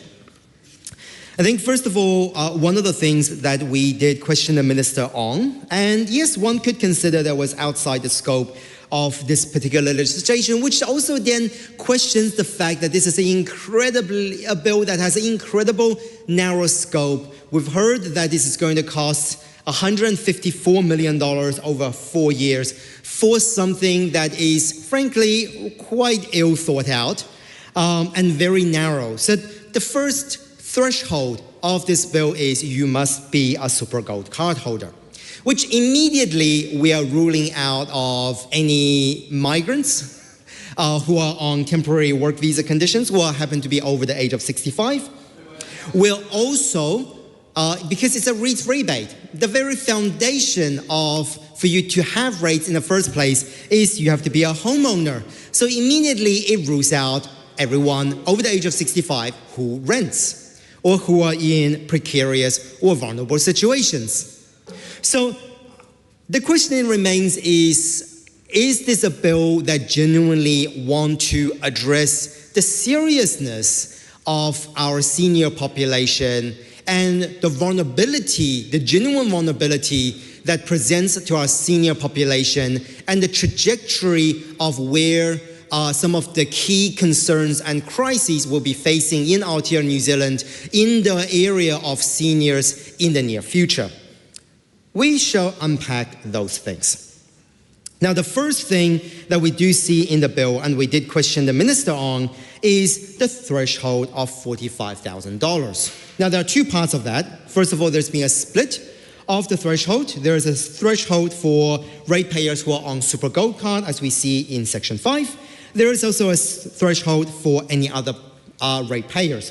The commencement date of this bill is rightfully when the rates rebate specific amount order 2025, which also increases the other threshold from 31,800 to 32,210 will be increased as a response to that as well. And we see this increase, drastic increase for ratepayers. A couple of questions around that, which we didn't get clarity from the minister on during the committee stages. Number one, why split it? Why not just increase it overall? What sort of evidence is there for people who are under the age of 65? And by the way, this is considering total household income, not individual income. We'll come to the household income part in a bit. So we're looking at a household income of 32,210. We didn't get any clarity on what is the proportion of people who are on there in the first place? Why don't we introduce and increase the threshold completely overall to a higher rate? That's the first question, which we got no answer for. The second question is $45,000. Now, in the regulatory impact statement, we see that the gross income for a couple who are on superannuation for the 2025-2026 year is almost $47,900 and I think $81 to be exact, according to the regulatory impact statement. So if the purpose of the bill is that we are lifting the threshold to 45 because we think it creates an anomaly where people over the age of 65, their household income, if they only have superannuation at their sole income, will not be eligible for the full rebate amount, $45,000 is also $3,000 short, which meant that they have this extra $3,000 where abatement will be taken into consideration as well. Why create an anomaly? Why not increase it and boost it to $48,000? And in which case, the entirety of a couple's superannuation income will be considered. The minister did not want to take up our Green Amendment, which increases to $56,000 for both the threshold, because it also creates a bit of leeway if, let's say, a couple over the age of 65, we know that more and more people over the age of 65 are still working, there's an abatement amount in terms of superannuation as well, but creating that $8,000 buffer will actually meant that people who additionally do a few cover work, like if you are a reliever at a school, if you're a teacher who are over the age of 65, but you want to relieve here and then, you get some extra income, all of those is factored in. So from the very essence that the government like to paint a beautiful picture of how much they're doing to seniors, but what we're seeing is they're trying to say they're doing a lot, but actually doing very little. In fact, doing less than what they're even saying within a very restricted limit of this bill of homeowners who are super gold card holders. I find that funny, but also disappointing to see from the government that they couldn't do the minimum for seniors on this very restrictive bill. The other thing that we did talk about as well is this idea that a lot of the things that we are seeing, and this could be superannuation, and this is, to be honest, when we look at benefits in general, is that we're still tying people to household income as opposed to individual income. The government, again, didn't take up our amendment where we want to split it out. You can have it and say, let's say 21 or 22,500 per person. It is still the $45,000 threshold. But it also meant that it allows people to have financial autonomy and not be subjected to what their spouse potentially is earning. That, I think, is something that is grossly missing, and it's a problem that we see in our benefit system and in our superannuation system for decades. And we have seen couples or individuals within a relationship who have been harmed as a result of this, who has to be essentially subjected to potential coercion by their spouses as a result of the fact they're tying things into household income. So again, we are seeing some really not well thought out policy positioning within this 1.5 page bill. And if we're able to pick apart in such a state of a bill that is only 1.5 pages, that's a problem. That is frankly an indictment of this government's ability to introduce a bill into the House. So, but on the broader sense of things, we did mention, and Madam Speaker, I did mention in the beginning that this is something that is quite restricted and quite limited in terms of its scope. Now, the Green Party is not, we did actually talk about this bill a lot within our caucus. The Green Party landed on a position that we will not support this bill on the basis of the fact that what this bill does is not actually and genuinely supporting our seniors. I mentioned in the beginning that one of the things we asked the minister during the committee stage is whether other things have been considered as a part of this package. And the minister said no. This is the only thing that was considered, again, because it was a coalition agreement requirement. But Madam Speaker, what we are seeing is that home ownership for the age of 65 is plummeting. It will continue to plummet because people can no longer own their own homes. We are seeing that the most vulnerable population, the most vulnerable part of our communities over the age of 65 will not be eligible for this particular bill, despite the fact that they're painting a really beautiful picture that this is all about seniors. It's not. We want to see policies, we want to see legislation introduced in this House that genuinely have the vulnerability and the future proofing in mind when we're looking at our seniors population.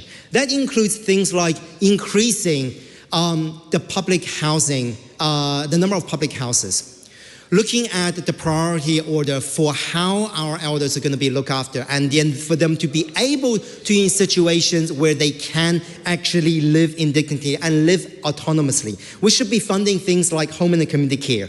We should be doing all of this, but this bill does none of that. So we are not supported because there's so much more that we could be doing, this government could be doing, and they chose to do nothing. Cameron Luxton. Thank you, Madam Speaker. I rise on behalf of the ACT Party for this third reading of the Rates Rebate Amendment Bill. And it is a bill which is giving financial relief to Super Gold card holders on their rates. But, Madam Speaker, all ratepayers deserve relief. And respecting ratepayers and their money when councils are spending that money is the only real way for ratepayers across New Zealand, the people who have been mentioned by the opposition, to get real rates relief. Cutting waste, focusing on core spending on basics like roads, clean streets and value for money is the only way this can be achieved. The light show that we have seen masquerading as a toilet block down in central Wellington is a prime example. Councils need to focus on services and infrastructure that can only be delivered locally, not duplicating roles that are the purview of central government. In this government, we are doing our part on focusing for spending on outcomes, not just spending as a good in and of itself, as the last lot of speakers seem to think is a good idea. Inflation, Madam Speaker, because of the actions of this government, is down to 2.5%. Stats New Zealand says that rates and payments increasing at 12.2% per year. This is a sign of waste. Councils need to get focused. It's time for new faces and values around the council table so that councils get the message to stop treating their ratepayers like ATMs and focus, like this government is, on delivery. Andy Foster. This is good news. It is delivering on another campaign promise that New Zealand First campaigned on. It is delivering on part of our coalition agreement with the National Party.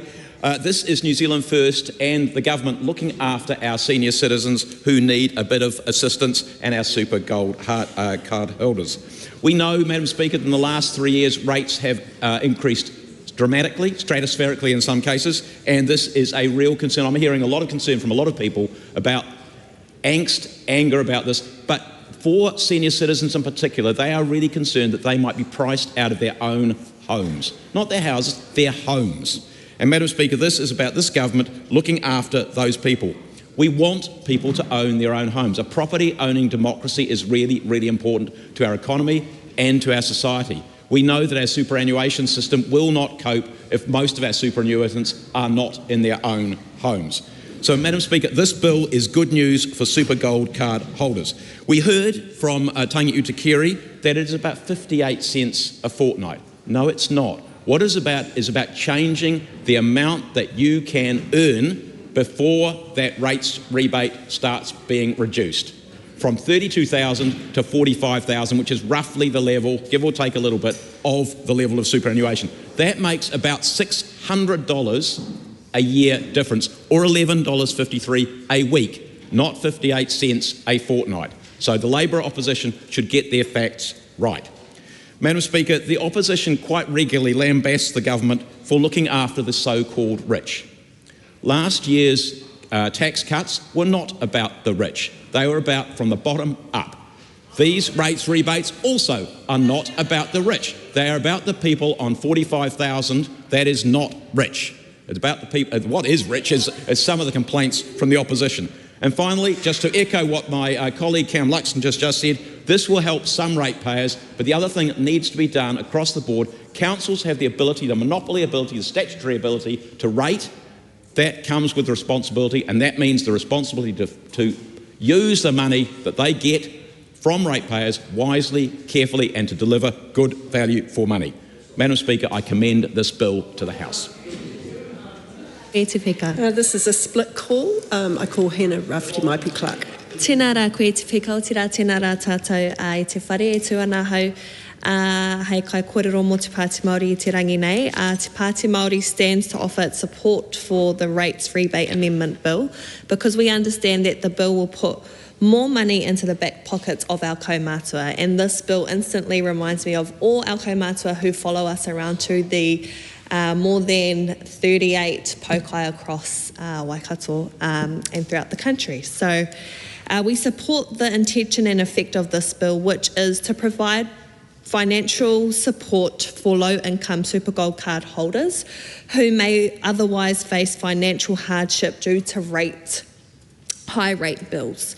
Te Pāti Māori considers this to be one of the only areas of the budget it can support, but questions why the income abatement threshold was not raised across the board. Our view is that all households who are earning less than $45,000 are struggling and deserve to be supported. The Rates Rebate Act 1973, the Act uses income as the primary threshold for eligibility. The current income abatement threshold of $31,510 per household, which will increase to $32,210 on the 1st of July 2025, excludes many super gold card holders from receiving the full benefit of the rates rebate scheme, which we welcome increases due to the kick in this winter and a time like across the board have already said, it's extreme times where the rise of the cost of butter, milk and the essentials are very hard. We note that the full effect of the scheme will not reach all kaumātua. Rebates are calculated according to a formula that includes the gross income, and number of dependents of the ratepayer and their spouse or partner if accepted, and their rates amount. The level of rebate available decreases for every dollar earned above the income abatement threshold. Those households face significant rate bills that are on average rising at a higher rate. Nō reira, e te pika, Te Pāti Māori supports this bill. Tēnā rā tātou. Tēnā koe, Madam Speaker. Called Celia Way-Brown. Thank you. This bill is a bit of window dressing. It addresses one very small part of the cost of living crisis. Does it address the housing shortage? No. And New Zealand First talks about homes. It only means owner-occupied homes. Some people call their rentals homes. Other countries have got some security of tenure. Places talk about renting for life. This is seen as very much a second-rate option in this country, and this amendment bill entrenches that difference and promotes the needs of property owners over renters, and often the renters are much more vulnerable. I'd like to look at how the private rental sector is likely to increase in importance. Already, about 30% of superannuitants rent, and it looks likely to be an increasing proportion. And some people say this is favouring, some people say people who pay rates should get some help. Well, I've got news for you. The landlord's not paying the rates. The renters are paying the rates as part of their rent, unless there is an extraordinarily philanthropic landlord. It's the rent you pay every week, every fortnight or every month that pays the council rates. The regional council rates, and some of us still think regional councils are important, and the local authority rates. I also would argue that this bill does not address other people who are in more need. It doesn't address students, it doesn't address disabled people under the age of 65, it doesn't address families with young children who, whether they own their own house or not. Mind you, maybe they're not so likely to vote for certain parties. And it puts continued pressure on local government. While the rebate itself comes from central government, from taxpayer funds, from all taxpayers to quite a narrow group, while the tax money goes to that group, it is also another impost on local government because it increases the administration requirements, and it also doesn't really go to the root cause. It's a small band-aid on a big issue of why are rates rising?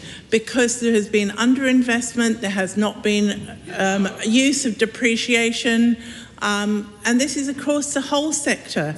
And it's despite some very positive reports from whether it's chief executives, whether it's the Office of the Auditor General, who until recently so many councils got absolutely stunningly perfect audit reports, and now they're going, oh, maybe that wasn't quite.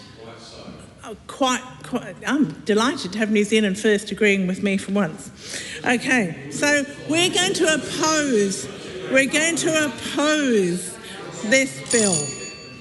I also want to address the issue of how this government has not helped a particularly vulnerable group, and that is women who are either single or widowed over 65. They are the larger portion of the over 65s, but they will live longer than their counterparts. You might say that that's unfair, but they do. But they have fewer savings because of the continued gender pay gap. That's right. And in retirement, and the women that are going to retire with all of those 33 pay claims dismissed, those women are going to find retirement tougher than their male counterparts. So we will be opposing this bill. It's a band-aid on a small part.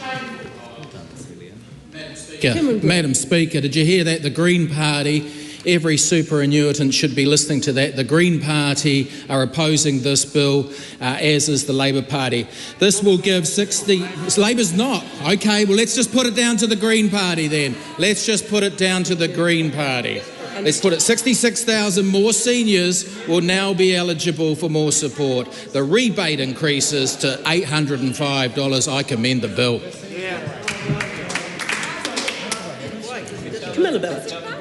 Thank you, Madam Speaker. It's been interesting being in the House for this debate, where there's been a lot of comments made as a running commentary from the other side, but very, very few substantive contributions to this debate. And actually, it shows that the other side of the House has not actually been listening to this debate, where a number of speakers, not only in this debate, but in the committee stage and in the second reading and the first reading, said that indeed Labor supports this bill. So I'm happy to clarify that for the member who obviously hasn't been taking any account of what's been going on in the House or listening to any of the arguments that this side of the House has been putting forward. So,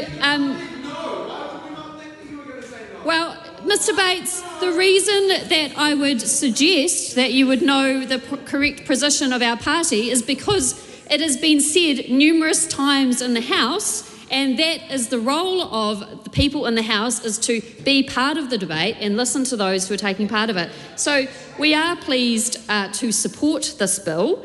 And we will be outlining why that is and actually looking into this bill in some detail, because I think, Madam Speaker, it is important to note, as other speakers have noted, that this bill was announced as part of the budget changes and has gone through under urgency. So as the chair of the Governance and Administration Committee, who would have welcomed the opportunity to receive submissions on this bill, to hear from people affected by this bill, to hear debates around this bill, to hear if there are any issues in this bill, we have not been able to have that opportunity. And we did have a session with the Minister in the committee stage of the House. There were a number of questions that were asked, a number of questions were left unanswered. So I think it's important to note that, as this is the last opportunity for this House to comment on this particular bill, to note that this process, although that we support this bill and that this bill is a good start, the process around bringing this bill to the House under urgency without a select committee has not been what we would expect in respect of good lawmaking.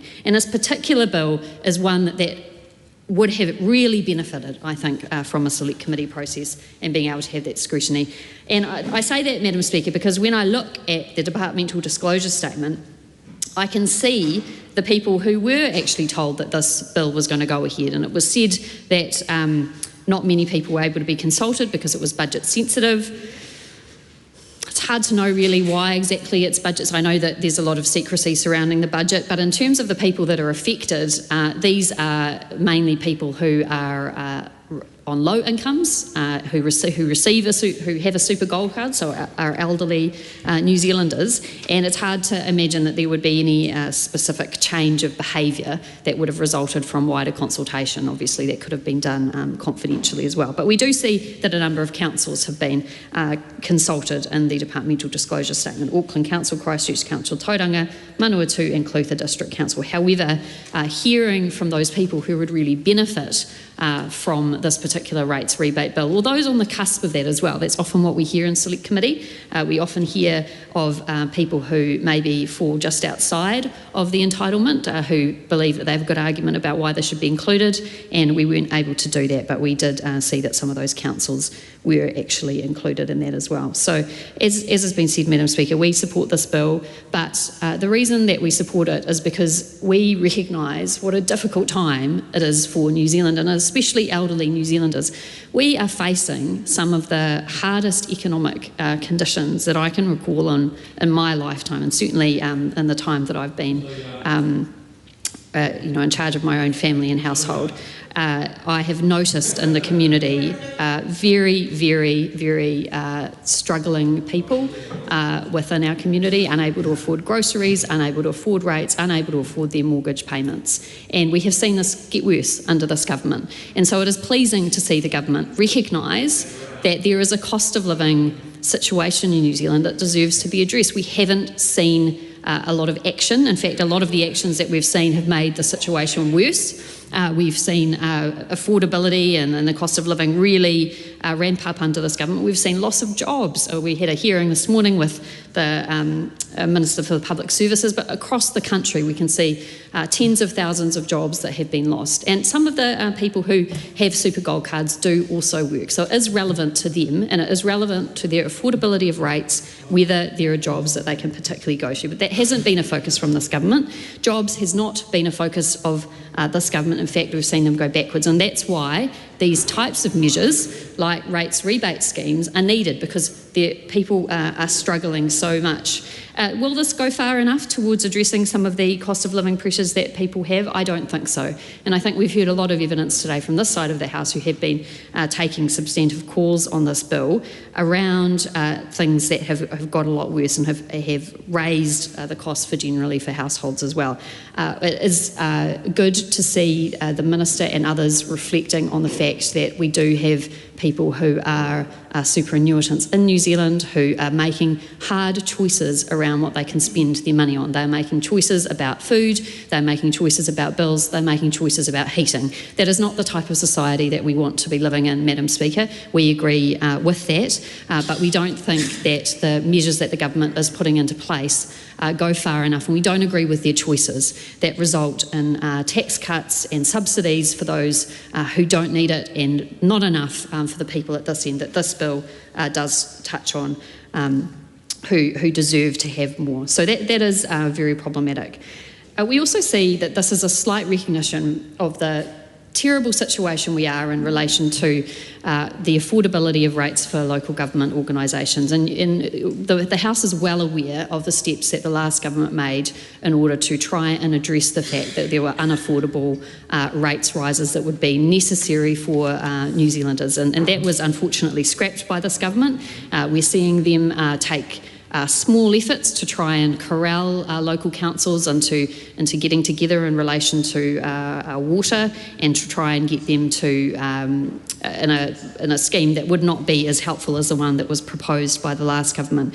And so, we hope for the benefit of New Zealanders that we are able to see a more sustainable rates framework that is affordable for councils to be able to continue to do their work, and for New Zealanders. This bill is a little bit of a help in that, but it, as I said, does not go far enough. And that, Madam Speaker, is because of those dual things, the cost of living crisis and the fact that we do have rates which are so unaffordable for New Zealanders.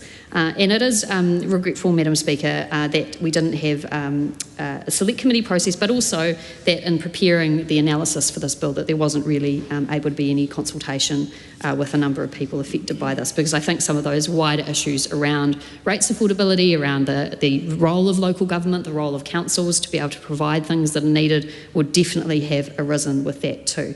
At the same time as we see this small benefit for some elder ratepayers in New Zealand to address the skyrocketing cost of living in this country, we also see cuts in other areas. For example, the cuts to the pay equity scheme. Many of those specifically care and support workers are near retirement, and many of those people will actually be covered by the scheme. So it will be cold comfort for them, Madam Speaker, to see the fact that their earnings within their lifetime would be gendered earnings that were much lower than they should have been paid if they were in a male-dominated field, but they were unable to continue with their pay equity claims, and then they enter into retirement and they get this tiny rates rebate. So this is about choices. Budgets are about choices. This is a bill that was brought in through the budget process, and the choice that the government's made here is to give a small amount of money back to some elder New Zealanders who are desperately in need of some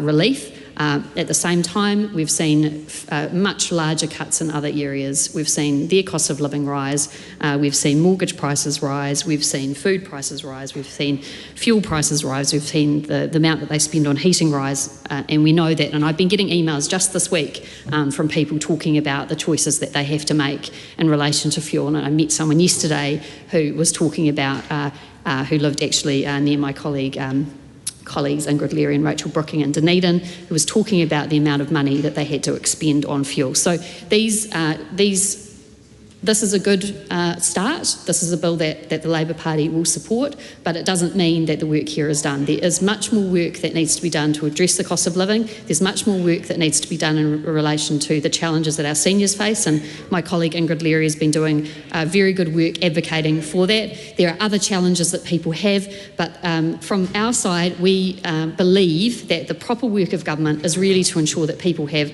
well-paid jobs, that they have a healthcare system that works when they get sick, and that they have homes that they can live in, whether those are rented or whether those are owned homes that are warm and safe, and that is the right of every New Zealander. So we believe that that should be the focus of this government, but we support this bill. Ryan Hamilton. Oh, so pleased to stand, Madam Speaker. 66,000 seniors will be better off. I'm going to repeat that. 66,000 seniors will be better off with this bill, one of many cost of living relief payments we're doing. I commend this bill. Well done. Outstanding. This is a split call. I call Jenny Salesa. Madam Speaker, thank you so much for this opportunity to contribute to the rates rebate amendment bill. And I would like to remind the House that Labor strongly supports this bill for a number of reasons.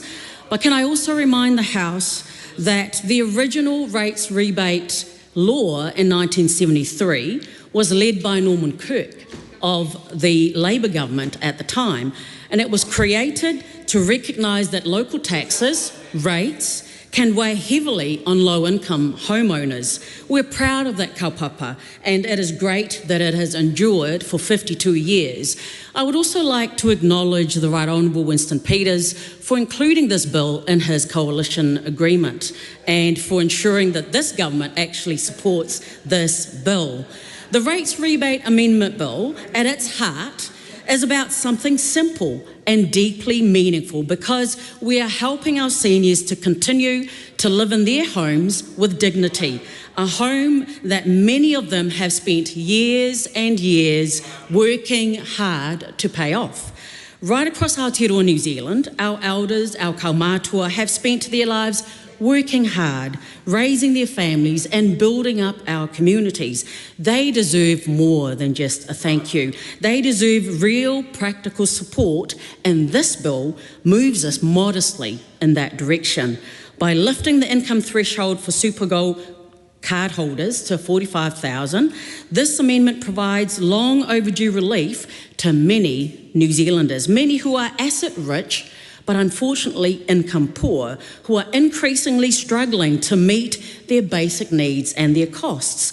It is the right thing to do, and for that we also acknowledge the government and the minister and officials who've been working on this legislation. However, while we support this bill, we cannot ignore some of its limitations, because, Madam Speaker, I rise to speak not just for our seniors who own their own homes. I am from Parliament to represent South Auckland, Pāmua o Tāhuhu, where we have just over 75,000 people, many of them who are struggling from South Auckland. Many of our Māori, Pacific and many thousands of our ethnic migrant community live in multi-generational homes. And Madam Speaker, many of them, even with the numbers of jobs in those multi-generational homes, are still struggling. This bill gives some help to some people, but unfortunately it gives no assistance to many thousands more. So, Madam Speaker, just to give you as an example, and this is just an example, if you're a 70-year-old couple who own a home in Remuera, you may qualify for support under this bill. But by comparison, if you are a 40-year-old solo mum who live in Otara, you work a job, possibly another part-time job, but say you earn under the threshold and you are, of course, still young, you do not qualify to be supported under this bill. And in my opinion, Madam Speaker, that is not fair. What about a Samoan grandmother in Otahuhu who are raising her mokopuna, or an Indian auntie in Papatoetoe who owns her apartment but earns, say, $39,000 or more, or a little less than $39,000, there is actually no support for her either. If you are a Filipino worker who works night shift and you also have a part-time job during the day just to make ends meet, you're still struggling and you don't get any assistance under this bill either. That is a gap in support, Madam Speaker. That is why so many in our communities in South Auckland feel forgotten and left behind, unfortunately, by this government, because this bill, as well-meaning as it is built around the assumption that help should only go to seniors who own homes. But in our community, Pacific, Māori, ethnic community, who make up close to 50% overall of the total population of Aotearoa, New Zealand, many of them won't be able to get support from this bill. But I do want to be clear, Madam Speaker, Labour supports our kaumātua and our seniors who are receiving rate rebates under this bill. We honour our seniors. We know that many of them are struggling to stay in their own homes, and we are glad that this bill will actually go through.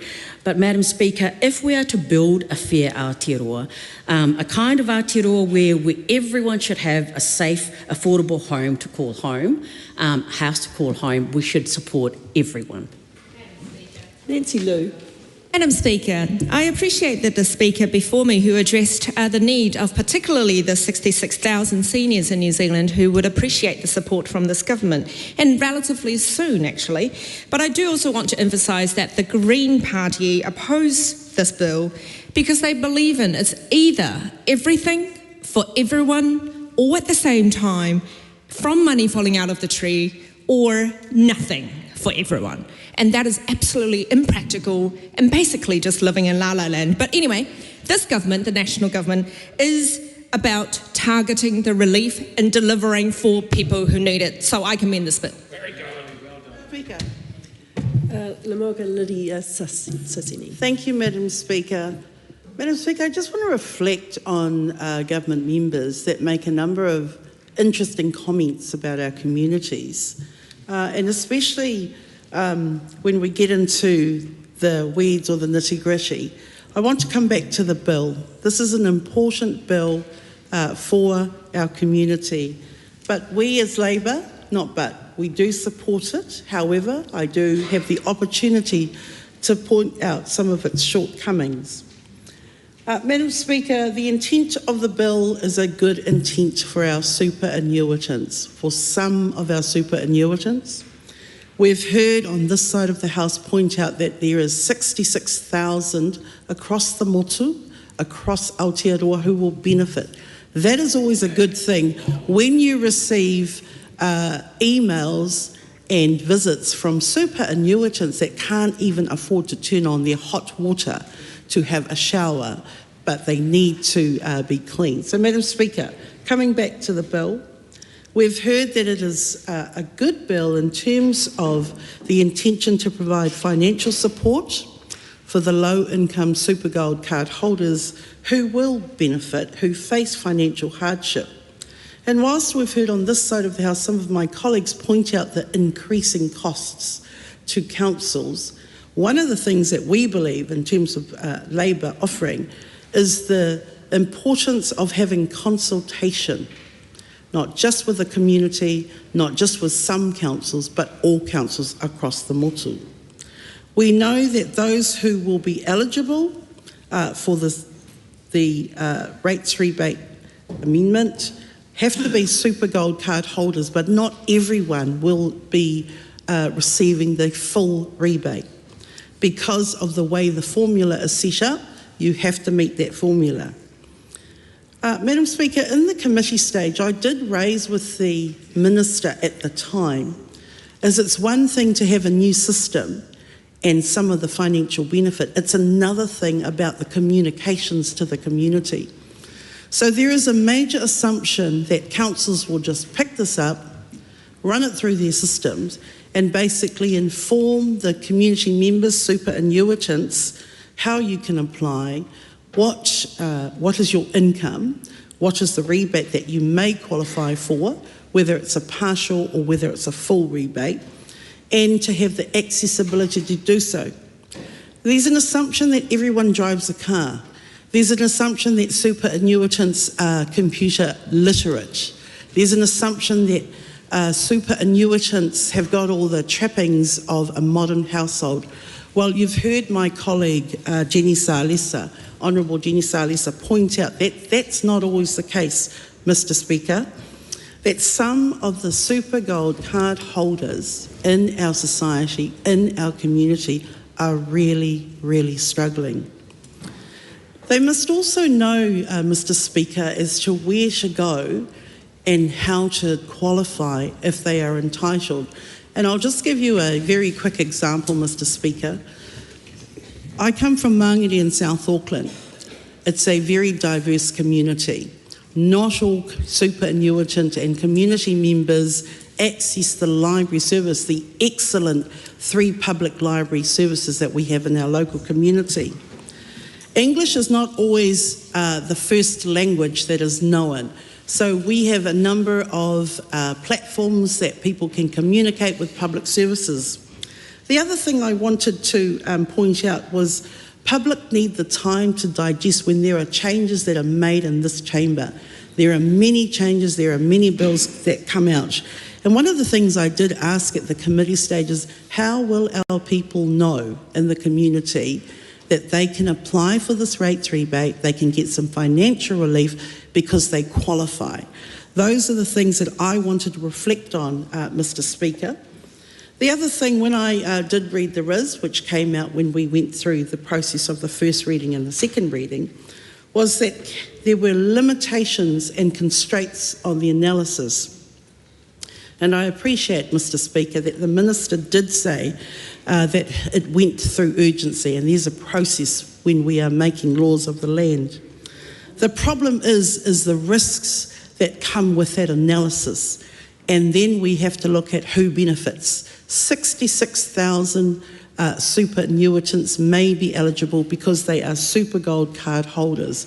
But, Mr. Speaker, as you've heard from this side of the House, those risks are real risks, particularly for our superannuitants that are on limited superannuation that they receive every fortnight. So, Mr. Speaker, I want to continue to raise those because the cost of living crisis is very, very real in our communities across the motu, particularly with those on very limited incomes, and many of the superannuitants are writing to members of Parliament about the unaffordability of the basics. And whilst we've heard some comments about things like butter and those things that people like to purchase, it's actually the things that you need to run a household, Mr. Speaker. Mr. Speaker, one of the things that I also raised was the nil discussion that is had with the community, because when you don't have a select committee process that the public can consult, make submissions, members of the select committee don't have the opportunity to ask questions. Members of the community don't have the opportunity to actually tell us how their real life is. Whether they're from South Auckland, Invercargill, Christchurch, wherever, they don't have that opportunity. So it's very unfair on New Zealanders, superannuitants who have worked, and we've heard from government benches, superannuitants have worked all their life. They may not necessarily be entitled for the full rates rebate that they're entitled to.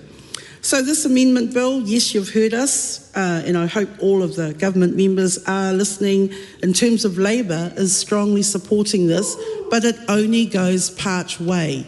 And it's important that if we are going to be genuine in our contributions and we value the work that superannuitants, because just because they're retired doesn't mean a number of them don't volunteer for community organisations in our community, or continue to work because they just can't afford the insurance. They can't afford the petrol. I've had a couple of us superannuitants write to me this week, they can't afford a shower. They're only having one shower per week. That's shameful. That's shameful if we are living in our society and some of our seniors can't afford petrol, can't afford to have a shower every day. They've limited it to per week because of the health conditions that they face. So, Mr. Speaker, the other last points I wanted to raise was around the assumption that many of our seniors speak English. Well, some of them don't. It's either their second language or their third language for diverse communities. So when you know that you qualify for something like a rates rebate, actually what do? Where do I go? Do I wait for my child to come home from when they come to visit me so I can speak my Mandarin, or I can speak my Samoan, or I can speak my Tongan, to ask my child, how do I qualify? Where do I go? There are services in our community. So, Mr. Speaker, it's a good bill. However, it does not go far enough. There is always opportunity for our government members, as they are directing, ministers are directing the officials in terms of consultation, that we have the select committee process that is really important, that sometimes rushing things through urgency is not the way to go. Not everybody watches Parliament TV. I can tell you now, in my community, I have to remind them that Parliament TV, if you've got Freeview, it's the opportunity to see what happens in Parliament, because this is your whare. This is the whare paremata. So, Mr. Speaker, it's helpful to make a contribution on the Rates Rebate Amendment Bill, and I do want to thank the Minister, the officials that worked on this, the government members, but I also want to remind you that you have an obligation, just like we do, to continue to work hard for our community. And if we are really serious and genuine about looking after our seniors, our superannuitant community, then we have to do better. Thank you, Mr. Speaker. Dan Bidwell. Mr. Speaker, as the last contributor in this debate, I just want to say that I'm the last person that is standing in the way of 66,000 senior gold card holders getting rates relief. So without further ado, I commend this bill to the House. The question is that the motion be agreed to. Those of that opinion will say aye. Aye. To the contrary, no. The ayes have it. Party vote has been called for. The clerk conducts party vote. New Zealand National. 49 votes in favour. New Zealand Labour. 34 votes in favour. Green Party of Aotearoa, New Zealand. Te kaumarima nā pōti whakahe. ACT New Zealand. 11 votes in favour. New Zealand First. 8 votes in favour. Te Pāti Māori. 4 votes in favour.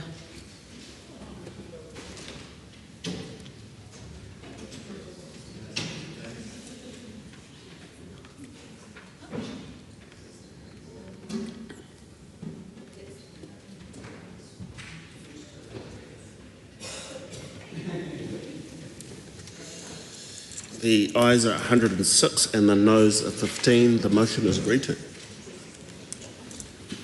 Rates Rebate Amendment Bill, third reading. I call on Government Order of the Day number 7. Racing Industry Amendment Bill, third reading. Mr. Speaker. The Right Honourable Winston Peters. Mr. Speaker, we have presented a legislative statement on the Racing Industry Amendment Bill and move that the Racing Industry Amendment Bill now be read belatedly a third time. That legislative statement is published under the authority of the House and can be found on the Parliament website. Mr. Speaker, we must continue to invest in our horse racing industry if we want to double the value to the economy, create more jobs and match leading racing countries like Ireland. This bill is a big step towards achieving this goal. We're therefore pleased to see this bill moving into its final stage in the House. It was introduced in December last year, and we have moved at a pace to get here, but not at the pace we should have been to get it through Parliament a long, long time ago. However, better late than never. This bill amends the Racing Industry Act, which established a TAB New Zealand and its legislative purposes, such as the provision of funding to the racing industry. The bill extends TAB's existing land-based monopoly on betting to online. This is about protecting returns to the racing industry and adjusting our legislation to the online betting environment. This bill will make sure that betting revenue stays in New Zealand and contributes to the industry as the Act is set up to do. We recognise that there will need to be checks and balances on TAB to ensure it continues to operate with integrity and is fulfilling its statutory duties to the racing industry.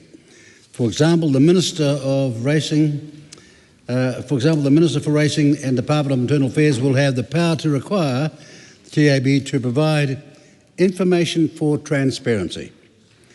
There are also regulation-making powers for harm minimisation and consumer protection should further constraints be needed. This bill received excellent input from the Select Committee process, and I thank the committee for that.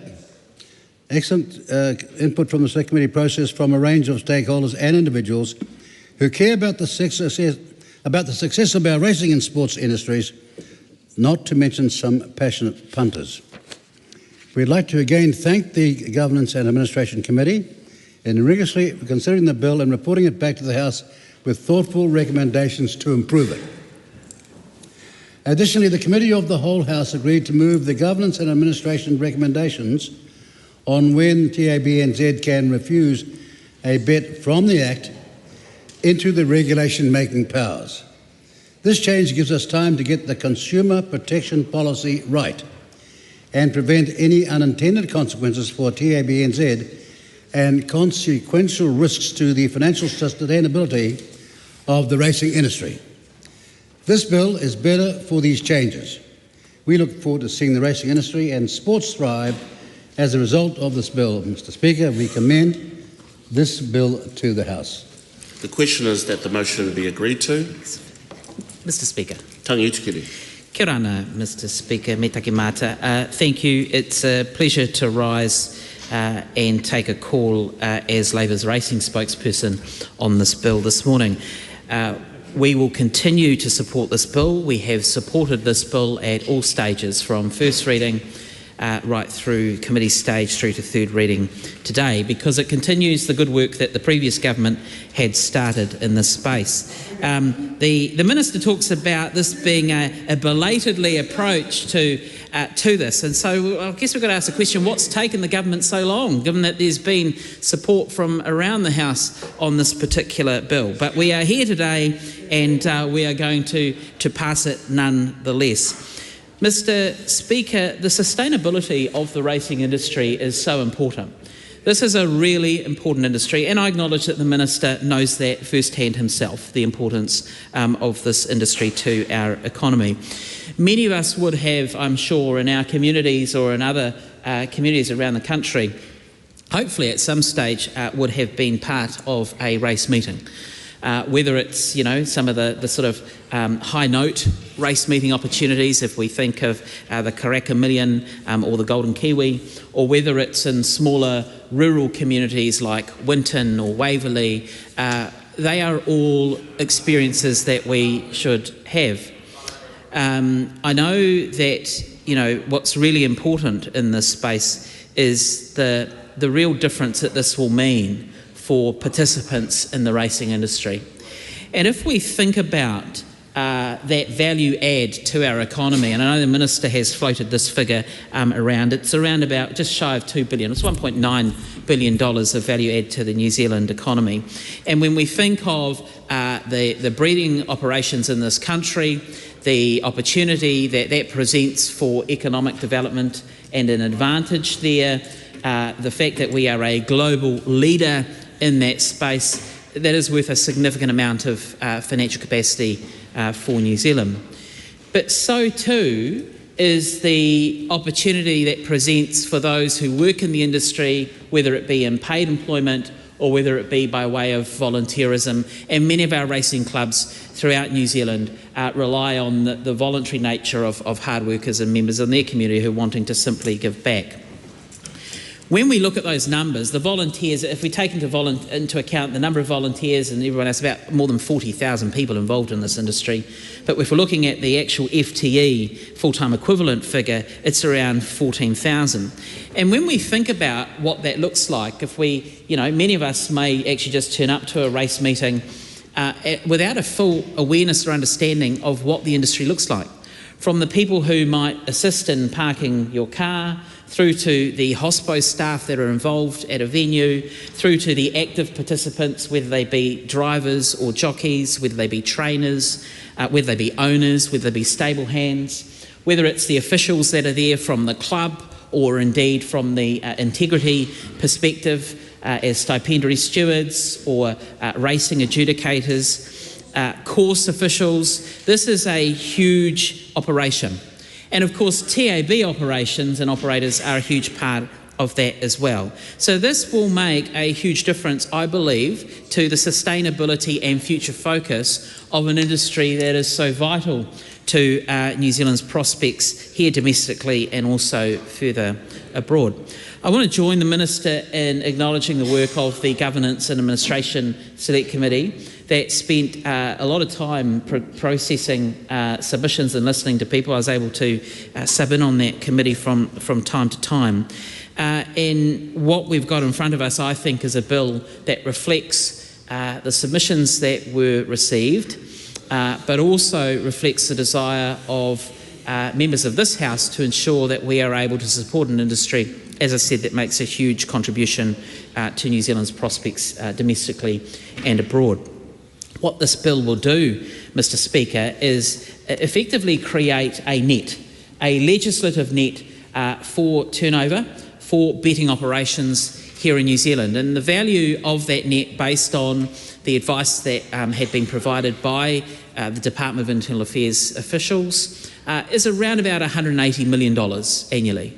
So what this bill will do is it will effectively retain that $180 million here in New Zealand for utilisation by the TAB, continuing then to go into those jobs, those employment and volunteering opportunities that I've just referred to not a moment ago.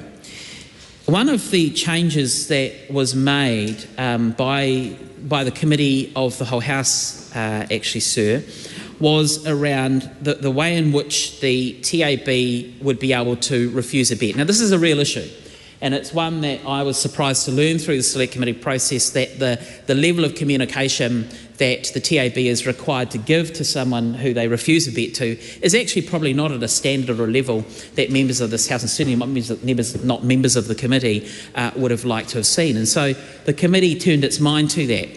We have supported the Minister's amendment as part of this process to move that change from this legislation into secondary legislation through regulation.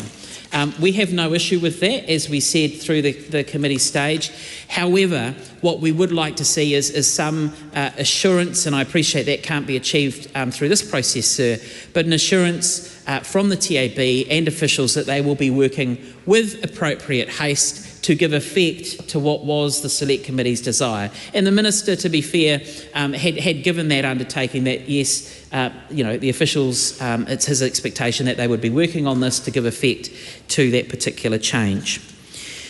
One of the things that I think is unfortunate that the bill did not provide for, and the Minister, this will not come as any surprise to him, is it was an opportunity, I think, to look at the Class 4 gaming licences that are currently retained by the TAB, and given that there would be this influx of dedicated revenue of around $180 million for the TAB, that could be offset, I think, by relinquishing the Class 4 licences that the TAB hold. Now, I know the TAB has said that they believe they are a gold star, gold standard operator.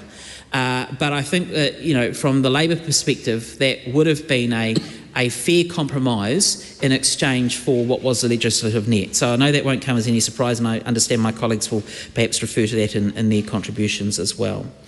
One of the things that I think that the Minister absolutely needs is some provision to expect that the TAB will provide them with a level of information so that they are able to exercise their duties. And so we absolutely support the changes in this bill that will provide for the Minister or the Department of Internal Affairs to require the TAB to provide specific information so that the Minister or the Department is able to undertake their duties and exercise their responsibilities with the information at hand.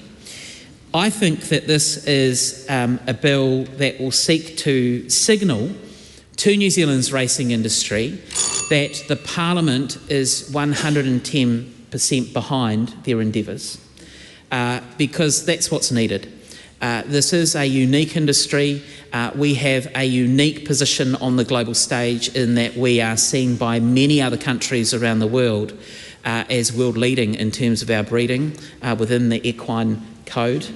And that's something that we need to maintain. Now, being able to ensure that there is an ability to have this dedicated legislative net for monies to be circulating within the industry, and I certainly expect that the TAB will be utilising that money for industry good. I mean, that's what it should be about. It should be about for industry good. Now, yes, we can talk about harm minimisation and what that might mean, and that's an important role that needs to be taken on board as well. But if there is this money that's coming through to the TAB, that really needs to be diverted back here on shore. It's been captured on shore, it needs to be spent on shore, it needs to be for the benefit of the racing industry, it needs to be for the benefit of the more than 40,000 volunteers who every week go around, various race courses all around the country because they are passionate about that, which is important as well.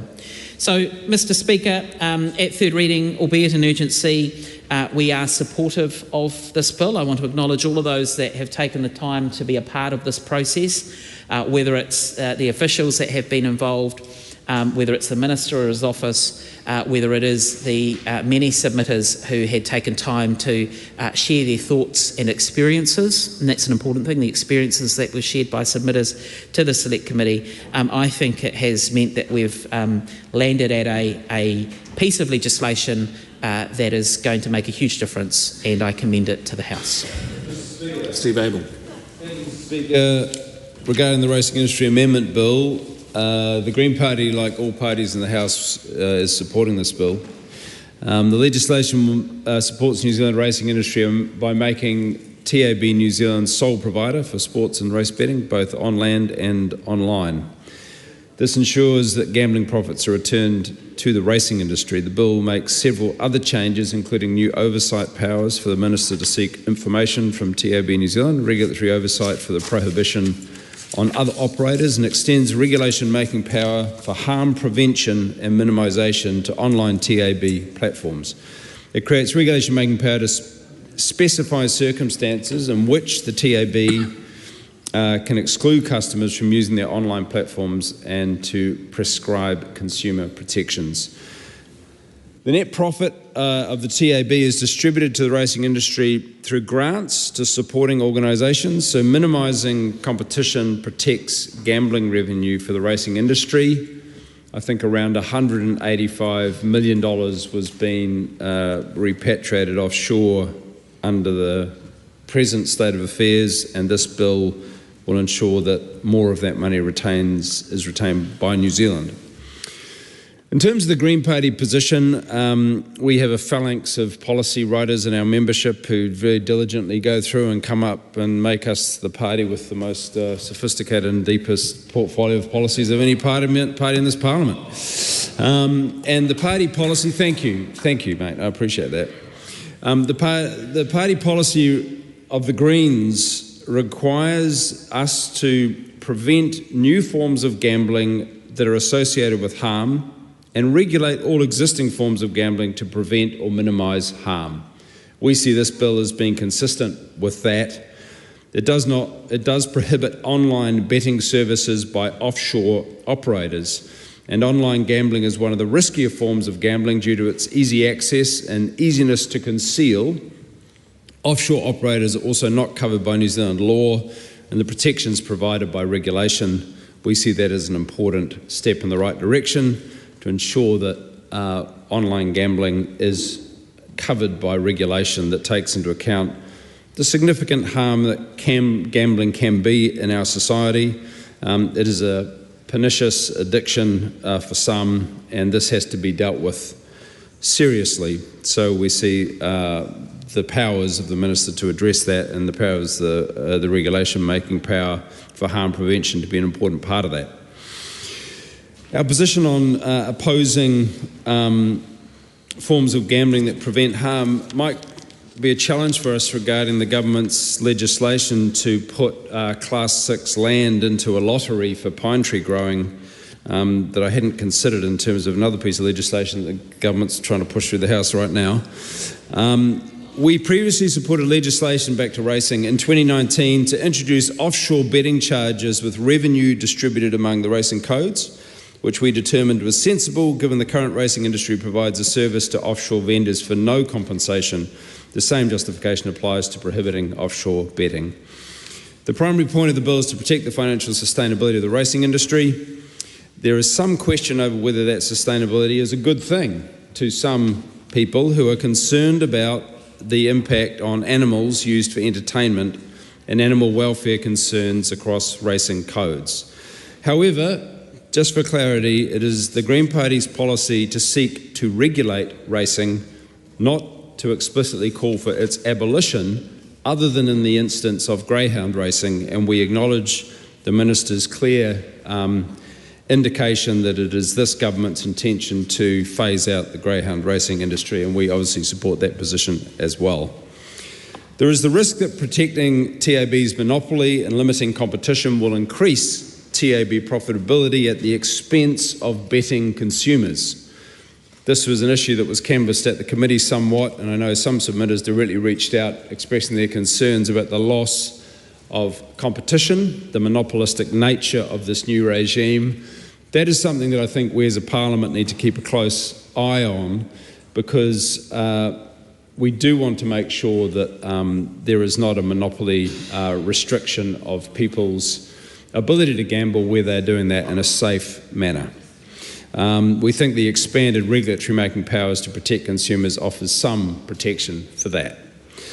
So, Mr. Speaker, in summary, the Green Party is supporting this legislation. We see it generally as a step in the right direction, and we will be committing it to the House. Thank you. Mr. Speaker. Cameron Luxon. Thank you, Mr. Speaker. I rise on behalf of the ACT Party to give our support to this bill. The issues raised about the monopolistic abilities and the further undertakings by the Minister, as raised by Tangi Utakere, gives some confidence that this will be done in a diligent way which respects punters and respects the industry. But really what we're here to do today, Mr. Speaker, is make sure there is a long-term, successful and viable racing industry, because, well, it may have once been known as the sport of kings. It is the sport of Kiwis. We're an egalitarian society that enjoys these sort of activities that are the inheritors of our forebears. Mr. Speaker, I commend this bill to the House. Mr. Speaker. We're away in racing, Mr. Speaker. Get out. A pleasure to speak on this bill. One of the things I just want to touch on very briefly, that the Minister did cover it, is the change to regulation making powers in terms of how much money goes to sporting codes, because of course it's not just the two horse racing codes that benefit from this, the more than $100 million that this bill will deliver to revitalise the racing industries, but also those sporting codes. And I'm confident, it is important to me that we see suitable money going through to that. And also I think one point just for future consideration is around the virtual and fantasy sports. We've got students here from Kangaroa School today in the gallery. It's great to see them, and I'm sure that will be something they'll be interested in the future. So we should keep an eye open for that. But for now, commend the bill to the House. Te mangai o te whare. Celia Way-Brown. Tēnā koe. We support this bill, and it was a pleasure to actually be in the Governance and Administration Select Committee and hear the submissions. I do think it's unfortunate that this government goes through the process when we do actually avoid urgency and go to select committees. It seems extraordinary that we ask people to submit on several complex bills in January. That doesn't seem that we would necessarily get the best input from people, but in this case we've got a wide range. I'd like to thank Rachel Boyack for chairing that select committee. It is quite unusual that maybe we're in a 6-horse race today, but we're all supporting the establishment of a monopoly, which is an interesting place for this House to be in. I'd like to note that some of us have more interest in equestrian and equine matters than others, but it isn't, as somebody has already mentioned, it's not only about supporting the racing industry, which is definitely over 90% of the Racing Code's annual income comes from the TAB, but it's also a whole range of sports, from boxing to tennis, from rugby to many other sports. But it's quite interesting to know that it is quite opaque which sports benefit to what degree, and should the benefit be in proportion to their bettability. I'm not sure if that's a word, but perhaps it is now that it's been said on Hampside, bettability. Are there other sports which perhaps do more for the economy or do more for people's physical or mental health than the ones that are easiest to bet on and most popular to bet on? So I do think an ongoing discussion with Sports New Zealand would be useful to look at that issue. And let's not assume that everywhere in the world does do betting on sports codes. Are the 28 sports codes in New Zealand that receive some funding? What about the ones that are? I'll just use an example here of the cycling brevet, like Tour Aotearoa, where you can take from 10 days for the superhumans to 45 days for some of us to actually go all the way from Cape Oranga to Bluff, and I'm sure there is plenty of spending on food and accommodation on the way. But you don't bet on that, so there will be presumably no support for that kind of participative sport. I'd also like to note to the Minister that how is the visibility of that distribution going to be dealt with in the future? Not just about whether it's the right sports that are funded, but at the moment, every sport that receives funding, I believe, has to sign a confidentiality agreement, so it's quite difficult to see externally whether that's a fair division. In order not to actually infect all of you with my cough, I think I shall finish by saying we support this, we support the regulations, and thank you, Ivan. We support the regulations change, and it's a pleasure for once to be supporting something across the House. Thank you. Tom Rutherford. Mr. Speaker, in the words of the Minister in charge of this bill, this has been a long time coming, and I'm really keen to see it proceed and be passed into law as of today, Mr. Speaker, and so therefore I commend it to the House. The Honourable Peter Henry. Well, thank you, Mr. Speaker. While everyone's in a hurry to get out of here, we might just settle in and have a good hard talk about something quite important to the country. But what I will say is I will congratulate the Minister on an important piece of work. And for anybody who loves sports, they'll actually look right now and see that the Auckland City FC has just drawn with the Boca Juniors 1-1, which is an absolutely huge thing. And the reason why I raise that is because if you look across 3 betting sites, the odds are different across all 3.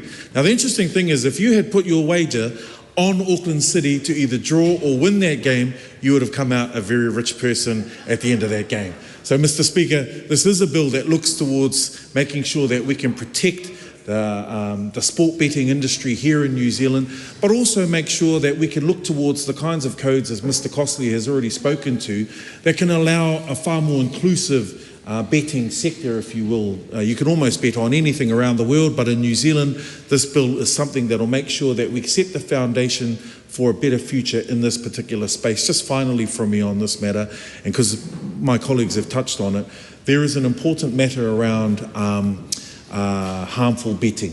and making sure that we can continue to protect people. There are provisions in this bill that says TAB has the ability to stop certain bettors, and there's a framework to allow them to do that.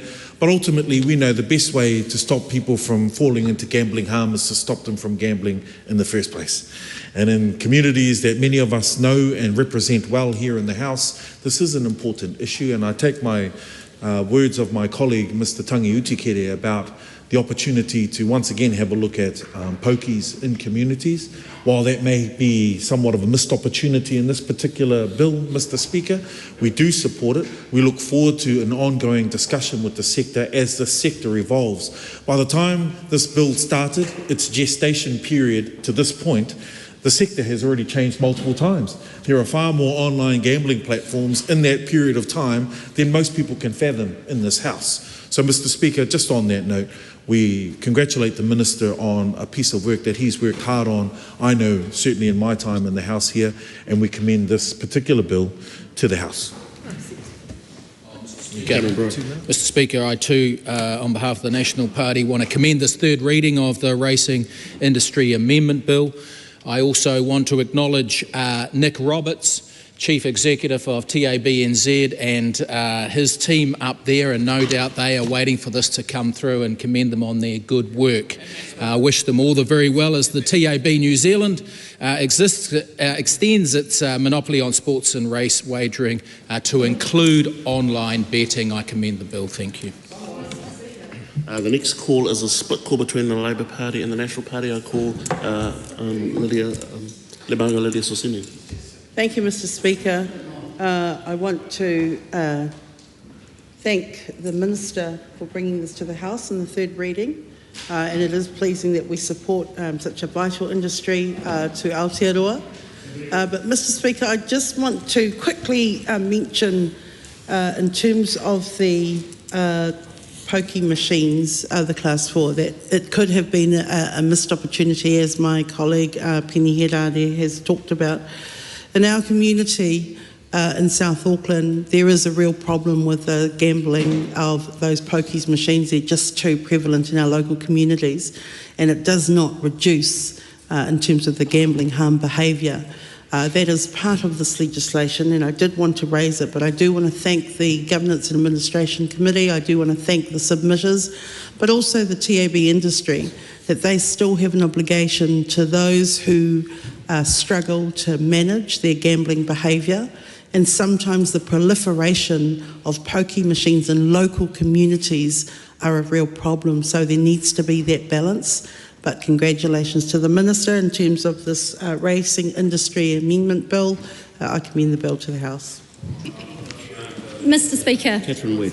Look, I rise to support this bill on behalf of the National Party. Look, TAB New Zealand is the financial backbone of New Zealand's racing industry, and I just would also like to echo the support and advocacy for the TAB New Zealand team, to Jason Fleming and to Matt Smith for their tireless advocacy for the racing industry in New Zealand, which of course contributes over $2 billion to our economy and creates 13,000 jobs, and this bill is about continuing to support that very important industry. So I commend this bill to the House. Rachel Boyer.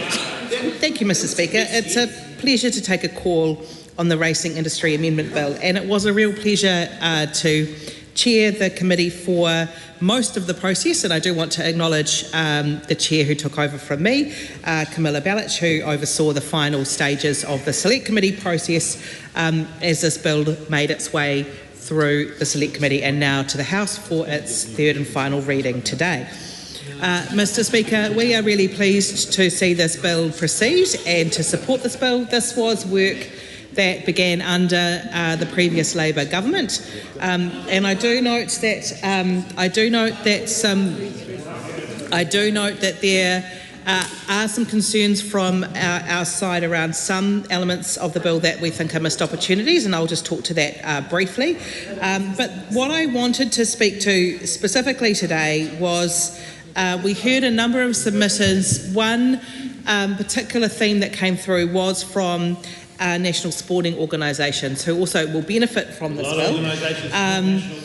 and those sporting organisations made really compelling submissions about how the proceeds from sports betting is distributed to their organisations. And I do just want to point to some commentary in the Select Committee report, because there were two specific things they asked for, and I guess just some, wouldn't necessarily go as far to say pushback, but just noting that actually some of the things they asked for are already addressed in the Act, but the committee did note in its report that they'd like to see the government look at this a little bit further. So the two things that were specifically asked for was to amend Section 82 of the Act to set out an accounting formula to determine how profits are generated from sports events through to our national sporting organisations. The reason they asked for this is so that they have, I guess, more involvement and certainty around ensuring that the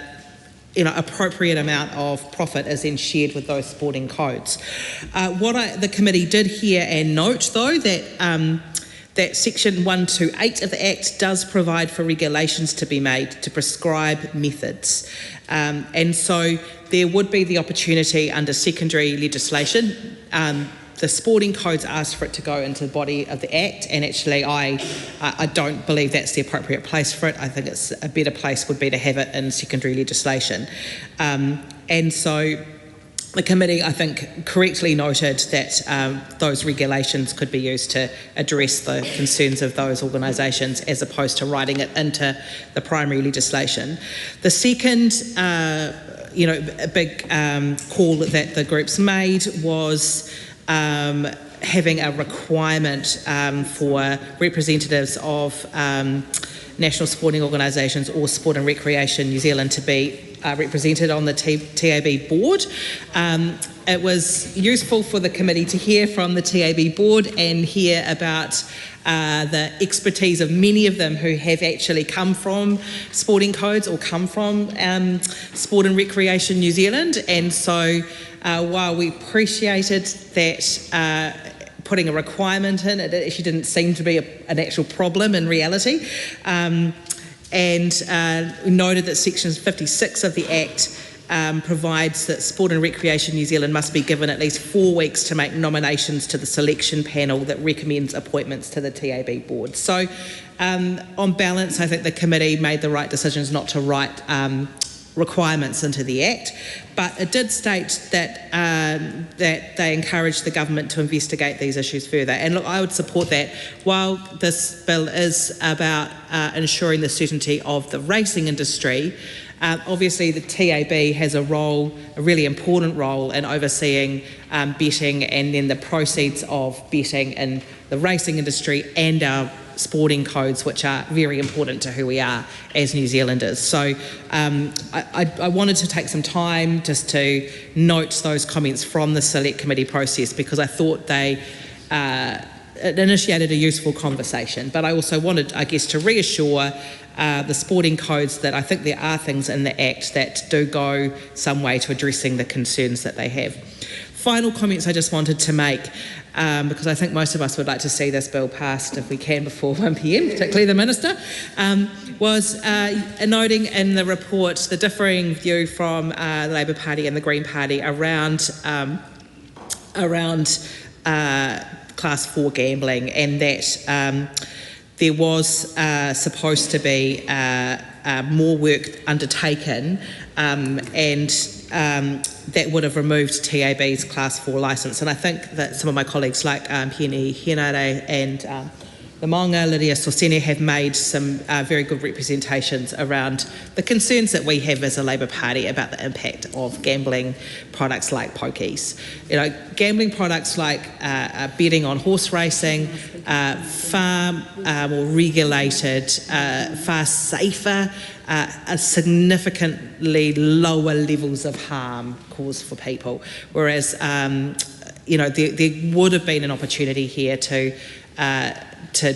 take some steps and take some action around reducing that harm that comes from the use of Class 4 pokies, which I've certainly seen in my community some examples of significant harm that it causes to people in communities. So we feel there's a missed opportunity there.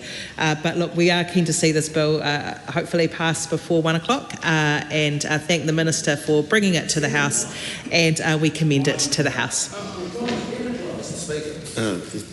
Miles Anderson. Thank you, Mr. Speaker. It gives me great pleasure to stand in support of this bill, a bill which goes a long way to supporting the racing industry in New Zealand, which is a big part of our DNA. So I commend it to the House. Nice one. Dana Kirkpatrick. Thank you, Mr. Speaker. I rise just to say well done to all of those involved. This is a great bill. I did my time on the board of Hawke's Bay Racing, and I know all of those team will be very pleased. I commend the bill to the House. The question is that the motion be agreed to. Those of that opinion will say aye. Aye. To the contrary, no. The ayes have it. Racing Industry Amendment Bill, third reading. I call on Government Order of the Day, number 8. Invest New Zealand Bill, third reading. Mr. Speaker. Mr. Speaker, we've presented a legislative statement on the Invest New Zealand Bill.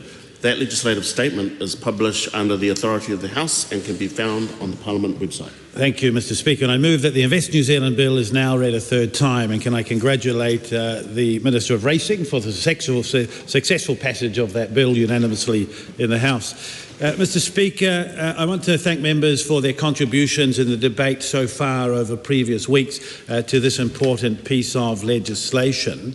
By establishing a dedicated agency, the bill helps to deliver on the government's growth objectives to attract more high-quality investment to New Zealand that is good for New Zealand and good for New Zealanders. Invest New Zealand will streamline investment processes and provide a tailored support to international investors. This will deliver greater capital investment in infrastructure, help foster more innovation in key sectors, and attract world-leading talent to our shores. New Zealand produces world-class businesses with huge export potential. They're looking for domestic and global partners to help them grow and compete. And international investors who have plenty of choices about where to invest around the world need to increasingly see global viability of opportunities in New Zealand and to get on the radar, for New Zealand to get on the radar with these investors. This bill is about creating a smarter, more targeted approach to international investment attraction in New Zealand, streamlining processes and ensuring New Zealand competes for the best people, best ideas and best capital to join New Zealanders who also are the best people, have best ideas and best capital to produce more together than we could by ourselves. Overseas experiences, notably in Ireland and Singapore, demonstrate the value of a focused investment attraction agency dedicated in achieving just that. The objectives of Invest New Zealand include attracting foreign direct investment into high potential sectors such as agri-tech, fintech, renewable energy and advanced manufacturing, attracting new research and development investment in New Zealand by multinational companies and encouraging global companies to expand their own R&D footprint here individually and collectively in partnership with New Zealand companies, encouraging skilled professionals to enhance domestic capabilities and global connections, and identifying opportunities to streamline processes and to increase the capital available to invest in new and existing projects and enterprises. The creation of the new agency is critical in stepping up New Zealand's effort to attract investment, and we need to supercharge our economy. It will also boost the impact of the government's other economic growth initiatives, including reforms to the Overseas Investment Act and changes to the ACTA Investor Plus visa settings, which we have seen this week as delivering significant investment into the New Zealand economy already. Together, these initiatives will help unlock tens of billions of dollars in global investment opportunities and make New Zealand a more attractive and predictable destination for investors, to grow our tech sectors, to grow our innovation, our R&D, and to help New Zealanders grow where they currently are restricted and unable to. I want to recognise, Mr. Speaker, the officials of the Ministry of Business and Innovation and Employment Employment, as well as the Parliamentary Council for their work in the supporting the passage of this bill through the House. I'd also like to recognise and thank New Zealand Trade and Enterprise and all of their staff for their ongoing work as the bill has moved through and looking at the structure and supporting the creation of Invest New Zealand. Mr Speaker, during the debates previously we heard much about concerns from members opposite, and I'm sure the next speaker from the opposition will raise questions around whether or not Invest New Zealand is going to sell various things. This is a country that has always welcomed investment. We do best on the world stage when we cooperate with others. Invest New Zealand will do nothing more than that. Invest New Zealand is called invest. It's not called sell, and so I say to members opposite that actually the opportunity to achieve things that are good for New Zealand and good for all New Zealanders is something that we should be celebrating together. It is not too late for the Labour Party to show they support investment to grow the New Zealand economy by supporting this bill. Nevertheless, I commend the bill to the House. The question is that the motion be agreed to. I didn't know Damien Mr. Speaker. The Honourable Damien. Mr. Speaker, look, thank you very much. And people listening to the Minister's speech may be sucked into thinking that this is going to be all good for New Zealand. Let's put on the record that Labor has always supported good foreign investment into our economy and into our country. And in fact, our history is built on that. But we're in a new world. And we say that Invest New Zealand, as a glorified real estate agency selling New Zealand and New Zealand IP and opportunities, is not the right time for something like this. And this passage of this bill under urgency, remember this is under urgency without proper parliamentary scrutiny, will be passed today at the end of these speeches. But we have in the House as well introduced yesterday the Overseas Investment National Interest Test and Other Matters Amendment Bill. What that bill does is take away the requirement of a benefit to New Zealand test for many overseas investment propositions into our country. They have been previously scrutinised by the Overseas Investment Office, but the government is now going to move to shift responsibility for some of those tricky decisions and put them in the hands of officials. Make it easier for investment to flow into New Zealand.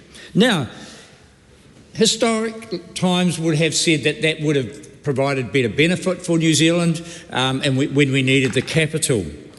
We are living now in a world where there are trillions of dollars floating around the world looking for a place to park. Our ancestors, and indeed in recent times, we've worked hard through COVID times, through difficult times, to build a reasonably secure economy, systems with integrity, reasonably high trust, and a place where people can invest their money with some certainty. New Zealanders have saved. In fact, we've saved to the point through the superannuation funds, the KiwiSaver, ACC. These are initiatives put in place often by Labor governments to build the level of savings within our own economy, to have a level of capital that enables us to invest in our own future. That has not always been the case. So in setting up Invest New Zealand to just bring more money into this country without the proper tests, checks and balances that we've had in the past does open the door for the scouring out of opportunities for future New Zealanders. Whether we sell businesses, whether we sell IP, whether we sell land or homes, is a critical component of the future prosperity of our country. We have a low productivity economy. There are claims that we haven't invested enough in some areas of technology. I accept that, and we have to work on that. The question is, who should do the investment and for what reasons? And setting up Invest New Zealand is a broad objective just to bring more foreign investment into our country. Without the safeguards that the Minister refers to, he hopes, and there may be, but there's no guarantees that there will be benefit for our country. And in fact, if you go to the regulatory impact statement, there are a lot of qualifications written in there by Treasury that say that money in itself doesn't guarantee the progress that many people might assume might happen. In fact, the Minister assumes it will happen. This Invest New Zealand agency is being paid for by, firstly, shutting down Callaghan Innovation, secondly, taking $11 million from Trade and Enterprise, a government agency that has been tasked with developing enterprise in New Zealand, assisting them with trading and selling those wonderful products around the world, and also attracting, where necessary, investment into those enterprises. This coalition government has now disconnected it. And I am astounded that New Zealand First has approved this. It's been a party that for a long time has talked about protecting New Zealand's sovereign rights, talked about protecting New Zealand businesses and enhancing their opportunities, and now is prepared to sell them out, to make it harder for New Zealanders to compete for the IP, to compete for the properties or the businesses, enabling foreigners to come in, outbid them because they have access to cheaper capital, and make it difficult for young New Zealanders to get ahead in our own country. That's indeed why we see 191 every day hopping on a plane and going to Australia, because this government is not offering them any hope. Invest New Zealand, this piece of legislation is opening the door to more foreigners, more competition from foreign capital to develop a better future for New Zealand and for New Zealanders. So if you read the statement in there, you'll see, the member says this is all really good. Well, he may not be so happy when his children hop on a plane and go overseas because they don't see the future for themselves in our country. We want to see New Zealanders invest in themselves, and I think one of the questions that should be asked, had we had a proper select committee process, would be, could we use our superannuation funds, our KiwiSaver funds, in our own country to invest in the businesses that require the capital, and I accept that that is necessary, delivering us a better long-term alternative than foreign investors, where people bringing the money in will have the rightful opportunity to take the returns on that money through dividends and indeed sell on to whoever they like. The issue of ownership and its importance to us as a country, to individuals as business owners or homeowners, is a critical question that needs to be asked and answered. Does ownership matter? Do we require high levels of foreign investment without the checks and balances that we've previously had in place? Do we need that money to develop a better future for New Zealand? The Labour Party has always advocated for smart foreign direct investment in our economy, developing greenfields projects, assisting us to grow our businesses, but not simply bringing capital in to inflate the values of farmland, of business, of homes. All of this will occur unless we have proper checks and balances. The piece of legislation that sits alongside, as the Minister referred to it, the Overseas Investment National Interest, one that is going through, it is going to a select committee, and we welcome the opportunity. We'll be asking the questions there.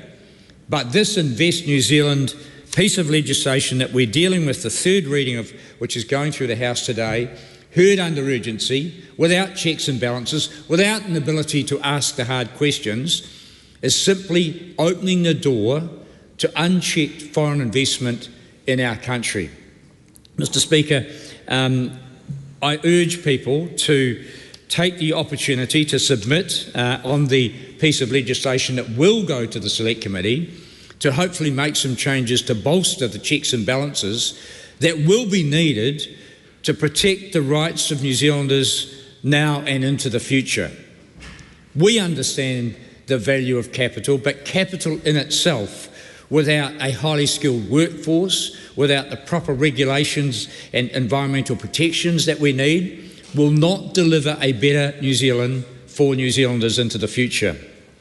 So, Mr Speaker, I say that once again, Labour, as a party that has assisted to develop New Zealand, will continue to welcome foreign investment, but not through the setup of an agency without the checks and balances, which I fear will be the reality for Invest New Zealand. This is a real estate agency that is set up to sell New Zealand ideas and businesses without the checks and balances to ensure that our sovereign rights, our sovereign objectives of building a better, more sustainable country into the future are kept in place. Mr Speaker, Labor doesn't support this bill because it has not ensured the protections that we need around foreign investment will be in place through this process. Members, the time has come for me to leave the chair. The House will resume at 2 p.m.